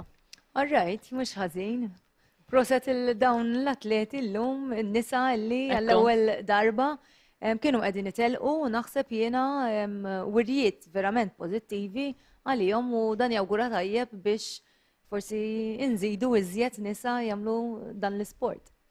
Ekku, fil-fat jien meta kondaw mal-kommentaturi l-oħra, ħassejtni li kemm il-darba kena events fej kienem l-irġiel u s-sad darba event fej kena 10 nisa li qed jipparteċipaw. Ħassejtni vera kontenta li fl-aħħar l-entużjażmu tan-nisa il-parteċipazzjoni u l-preżenza tagħhom biss hekk imlietni hekk naqra Kuraġġ taf kif. U naħseb xi ħaġa sabiħa li apparti li jipparteċipaw ukoll narawhom ukoll jieħdu sem f'daw l-attivitajiet, narawhom ukoll li qabel xejn tħarġu għal-moment bħal tal-lum, allura naħseb li din hija xi ħaġa pożittiva wkoll għall-futur f'dan l-isport. Ekku, Mendi, kif tħossok li ġejt it-tielet post? Tajba ħafna. Kienet event sabiħa ħafna, kien hemm ħafna n-nisa kulħadd konna maqudin, mhux ġifieri kienet hekk exciting, konna looking forward għalija. U ħassejtni mort tajjeb ħafna ġejt it-tielet post, ġifieri. X'inhu ma l-preparamenti li għamilt għallum? Basically ġejt hawnhekk xi 4 darbiet naħseb insuq, ġejna darbtej training għal dan l-event partikolari, ġifieri bl-istess karozzi u fl-istess track. Dawk huma training u issa kellna l-event. Mendi, x'inhi forsi ħaġa li tfixklek fl-ewwel round waqt it-tellieqa, forsi xi ħaġa li ġraw li ħafna affarijiet daw it-tliela, ġifieri fl-ewwel waħda basically ħareġ xi ħadd u bqajt dieħla ġo fih, ġifieri waqgħet fi 8 post imma mbagħad irnexxieli nirkupra sa l-aħħar tar-race u fit-tieni waħda ħadd ta' qudiemi telqu qabel allura ħadd fall start jien ukoll għax tlaqt qabel u kelli nerġa' nidħol fil-pits, insomma qajt naqra lura ma mbagħad irġajt irkuprajt sat-tielet post, ġifieri. Biċċa interessanti ħafna meta kien hemm inti u Stephanie qegħdin ras imbras kemm jiena kemm Riccardo kemm Simon konna vera hekk mal-iskrin tipo oh my gosh ħajjiġri għax ma stajtx ngħid min ħajaqbeż il-min. Dik l-iktar biċċa li tfixklek meta jkun hemm xi ħadd viċini jew warajk jew quddiemek eżatt, ġifieri dik l-arħaġ, per eżempju, jekk hemm xi ħadd quddiemek qas il-kantuniera ma taraħħix ġejja, ġifieri tibbrejki aktar tard u mbagħad hemmhekk dik l-ar, ġifieri meta jkun hemm xi ħadd viċin tiegħek. Ma Stef kienet tajba. Damet ħafna qudiemi u għamilna ftit lebs mhux ħażin u daħlet naqra hekk. U mbagħad irnexxielu mbagħad. Mendi l-fatt li jkollok forsi issa għandek din l-ewwel esperjenza tiegħek. Issa, il-next time li ser tkun qiegħda titħarreġ, hemm xi affarijiet li tajt issa ħanqgħod iżjed attenta lihom. Hemm ħafna affarijiet, naħseb irid noqgħod attenta ħafna affarijiet, imma kif tiġik ir-rejs ukoll, jiġifieri inti tajt ħafna affarijiet, imma mbagħad xejn tkun qiegħda hemmhekk isek skont l-affarijiet li jiġru, ġifieri jekk pereżempju jaħbad xi ħadd quddiemek jew ġifieri mhux kemm tipprepara wkoll imma wkoll l-affarijiet li jiġru ġo r-rejs, timprovajżja wkoll, ġifieri mhux ġast kemm tajt ħassuq daqshekk. Ittik kuraġġ imma li ħafna tkompli u timpruvi iżjed f'dan is-sport. Inkompli żgur, jiġifieri sabiħ ħafna, tista' suq kull tip ta' karozza, ġifieri tracks differenti, interessanti ħafna, anke jekk tkun ħassuq. Per eżempju, jiena ħansuq hill climbers tal-ħadd li ġej. Ġejna training pers li jiena nsuq għandi Mazda MX-5, ġejna training bl-MX5 stess u ġo l-istess trek ta' li ħansuq fija ġo Malta, ġifiri għandhom daw tip ta' treks ukoll li tista' tagħmel training vera tajjeb ġo fihom. Fil-fatt inkun saqsi kif għandek xi pjani futuri, forsi ħanarawk. Iva, di l-ewwel darba li ħanidħol il-climb tal-ħadd li ġej, ġifiri jiena minn dejjem dilettanti tal-motorsport, ġifiri ta' kull tip, bdejt kont inħobb ħafna drifting, imma l-sports, il-motorsports kollu joġobni ġifiri infatti għalhekk kedha hawnhekk ukoll illum. Mendi l-messaġġ lin-nisa. Il-messaġġ lin-nisa. M'għandna xejn inqas mill-irġiel taqtgħux qalbkom. U jekk qed jarawna u jixtiequ jagħmlu dan l-isport jkun il-messaġġ biex tħeġġiġhom ukoll jibdew dan l-isport. M'hemmx minn xiex tiddejqu, in-nisa vera outgoing, vera kulħadd ħajjejnek, ġifieri m'hemmx minn xiex tibża, sport ovvjament li bħalma tista' jagħmlu raġel tista' tagħmlu mara, ġifieri. Ekku, grazzi Mendi lura għal-faċilità u ħanġibu lill-mistiedna li jmiss, l-intervista li jmiss. Ibqgħu hemm.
Nilqawkom lura issa miegħi għandi lil Jazz Gowci. Hello Jazz, kif inti? All right. Tajjeb, kif tħossok wara two races li kellna llum? Issa relax. Ma stennejtx li ħaniġi t-tieni, onestament, għax ma tantx għandi esperjenza f'dan il-qasam, pero on the whole it was a very nice experience u nispera li daqt jerġa' jkollna xi tip ta' tellieqa bħal din. X'kienu l-iktar affarijietek li taħseb li forsi stajt improvja? Ħinijiet, żgur, reactions u li mhux ġest nifoka fuq ħaġa waħda, tipo noqgħod attenta at-tactics li qed nuża waqt li nipprova nġib dak il-gowl li għandi f'moħħi wkoll. Ġez, mill-ewwel tellieqa għat-tieni tellieqa, x'kienu d-differenzi forsi li rajt, forsi li għamilt? L-ewwel tellieqa naħseb kont pjuttost iktar relax, onestament. Kont iktar. Meta tajt relax? peress li kodna fl-għandi start tajba li għada second place, għada fuq qoddim, it's an easier way to go out, to start. U kelli start vera tajba, u rnexxi li nżomm id-distanza, mill-kumplament, allura kodna fli għandi l-kontroll tal-race. It-tieni waħda mbagħad peress li kellna reverse grid, mela mill-ewwel ġejt il-ħames, ovvjament kelli iktar karozzi madwari, rid noqgħod iktar attenta, nara kif ħanoħroġ, nara f'liema ħin ħanattakka biex tieħu l-overtakes. Kien hemm iktar irid nifoka ħafna iktar milli l-ewwel tellieqa, peress li l-ewwel tellieqa kont fuq quddiem. Il-fatt li jkun hemm xi ħadd quddiemek, hemm mumenti fejn tajt ħanattakka issa jew tħalli ftit tibqa' timxi warajha sakemm mbagħad forsi jkun hemm dak il-mument opportun fejn taħrab? Eżatt.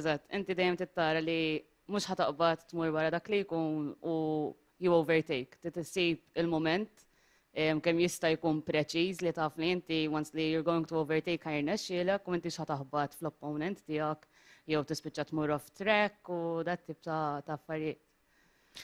X'kienet l-atmosfera hemm barra?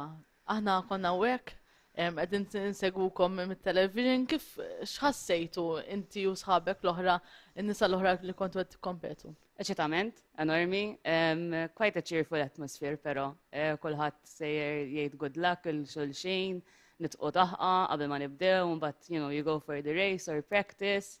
Le, it's a pretty good atmosphere, pretty good group ukoll. It's very fun. Ġezdin kienet l-ewwel esperjenza tiegħek fit-tellieqa. Iva. Tħares il-qudiem lejn tliela oħra? Le, nixtieq li konna tliela oħrajn u li anka jiżdiedu n-nisa magħna. Li mhux ġest nibqgħu aħna l-10, li iktar nisa jaraw lilna u forsi jitħajru u jidħlu f'dal isport. U hemmhekk inżidu iżjed kompetizzjoni. Eżatt. Mhux se tkun lek daqshekk faċli mbagħad. Eżattu. Grazzi ħafna Jazz, immorru lura għall-faċiliti biex ikollna first place lil Ella Zamit.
Issa mana għanna l-Ela Zammit li ġiet fl-ewwel post illum meta kellna dal-event li kellna 10 nisa li qed jikkompetu kollha flimkien imma fl-aħħar għandna the winner. Ela Zammit, how are you, Ela? I'm feeling very good, thank you. How did you feel throughout the races? Well, qualifying, I was not expecting to come first at all, to be honest, so it was a surprise. And then I was just trying to keep calm, stay cool, and see where I end up. Ella, did you have any strategy to race both in the first race and the second race? Well, the first race, I knew there would be Jazz on the one side, and she was fast the whole time. So it was just, if she gets ahead of me, follow her, get out of trouble, and try to battle it out at the end, if we can. And then for the second race, I just saw my opportunity and tried to build a gap. You are only 17 years old. Yes. You are still very young. How did you enter motorsports? Well, my whole family did it, to be honest. Like, from my father's side, uncles, grandfather, my dad. So, but I was never really into it from them. I kind of found it on my own. And I started a year and a half ago racing go-karts. And from then on, it started as like a hobby. And now it's full-blown, like trying to train every week, going up to Italy, so. That's really good, fantastic. Ella, go-karting and sim racing. What's the main difference? Well, the feel is a bit different. Sort of, when you're in a sim, you can risk a lot more because you know that if you crash, you're not going to break an arm or something. You risk more and you feel less in the pedals around you, but these sims are so realistic now. It's very impressive. From the first moment that you started racing today, did you feel that you're going to win this race? I knew there was a chance that I could. I had a good feeling about it from when I woke up this morning. I was like, okay, I'll give it a good shot. So I had a good feeling, but I didn't want to get my hopes up. Okay. What message do you have to other young girls who aspire to become like you? Well, because now you can be like an inspiration to young girls, young teens who would like to enter motorsports and sim racing, but maybe do not have the courage yet. Wow.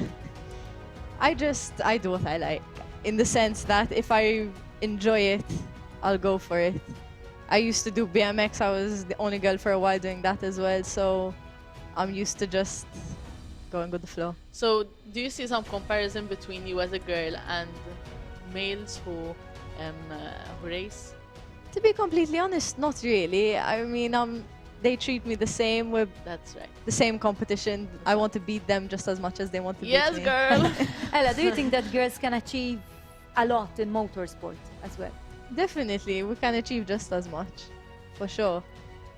Do we have some maybe characteristics which makes us stronger?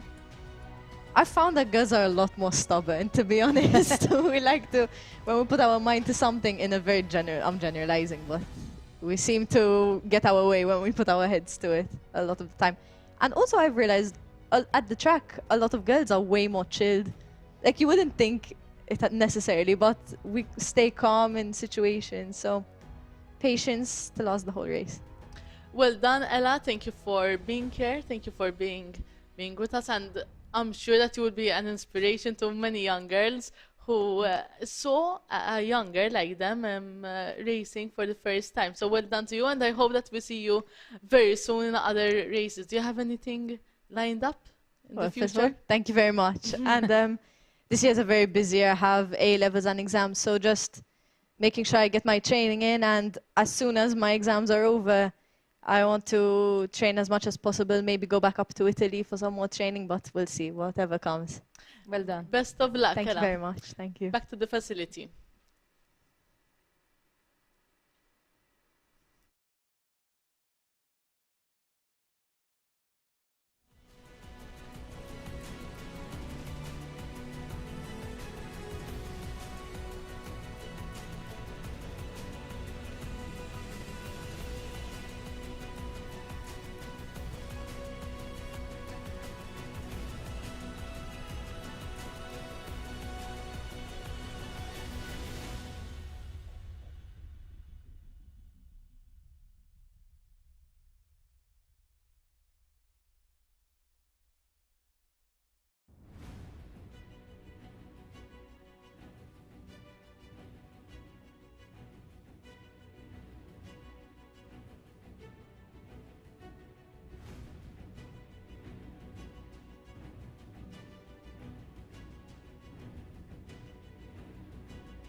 Nilqawkom għal konklużjoni ta' dan l-event tant speċjali li kena 10 nisa li kienu qegħdin jikkompetu għax issa għandna rebbieħa tagħna li kienet li hija Ela Zammit li kienu qegħdin jikkompetu ġewwa il-facilities ta' World Pro Racing ġewwa il-Monte Cristo Estates.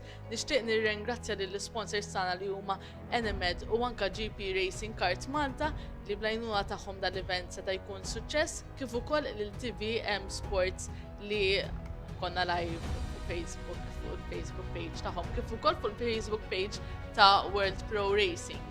Grazzi ħafna ta' li hemmhekk qegħdin naraw lin-nisa xejrulna minn ġewwa il-facility stess. Xeħlewkom ħelwin.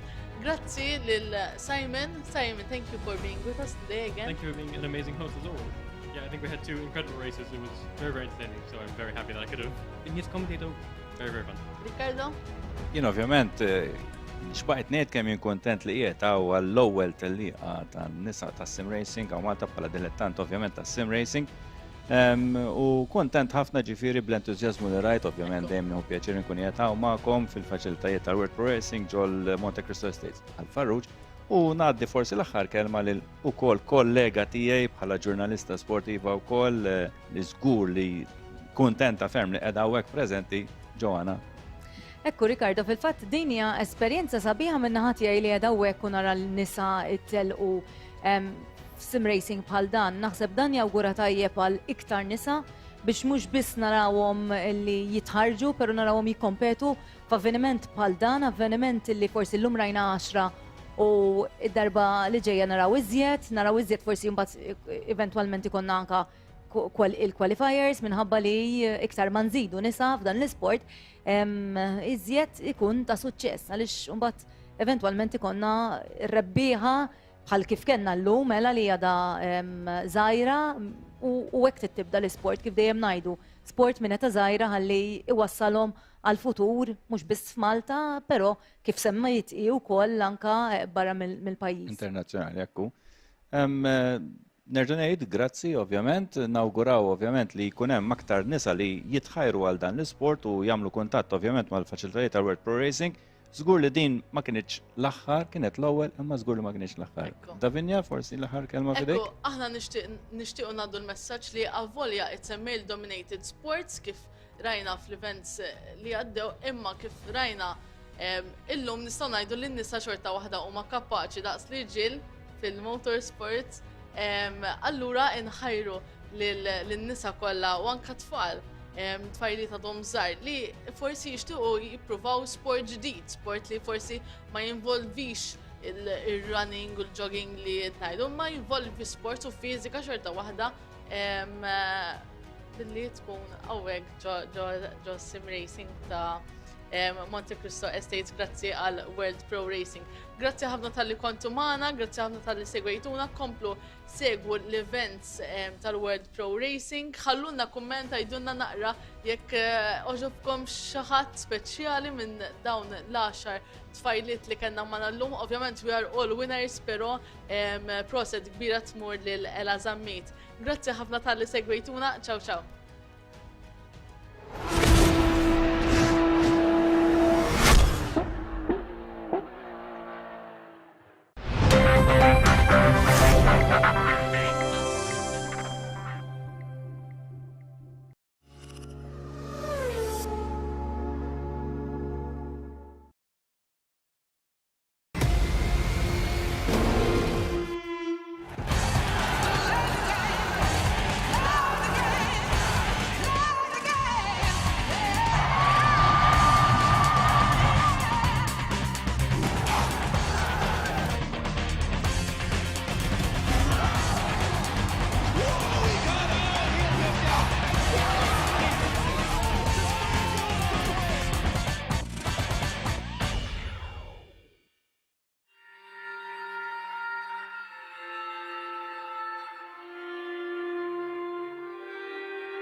With a 2-second penalty, would be able to take your eyes off. Spins, after a duel with Nick Yellowly. Continuing from the flames like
premiumbeat.com.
Okay, we proceed to the start.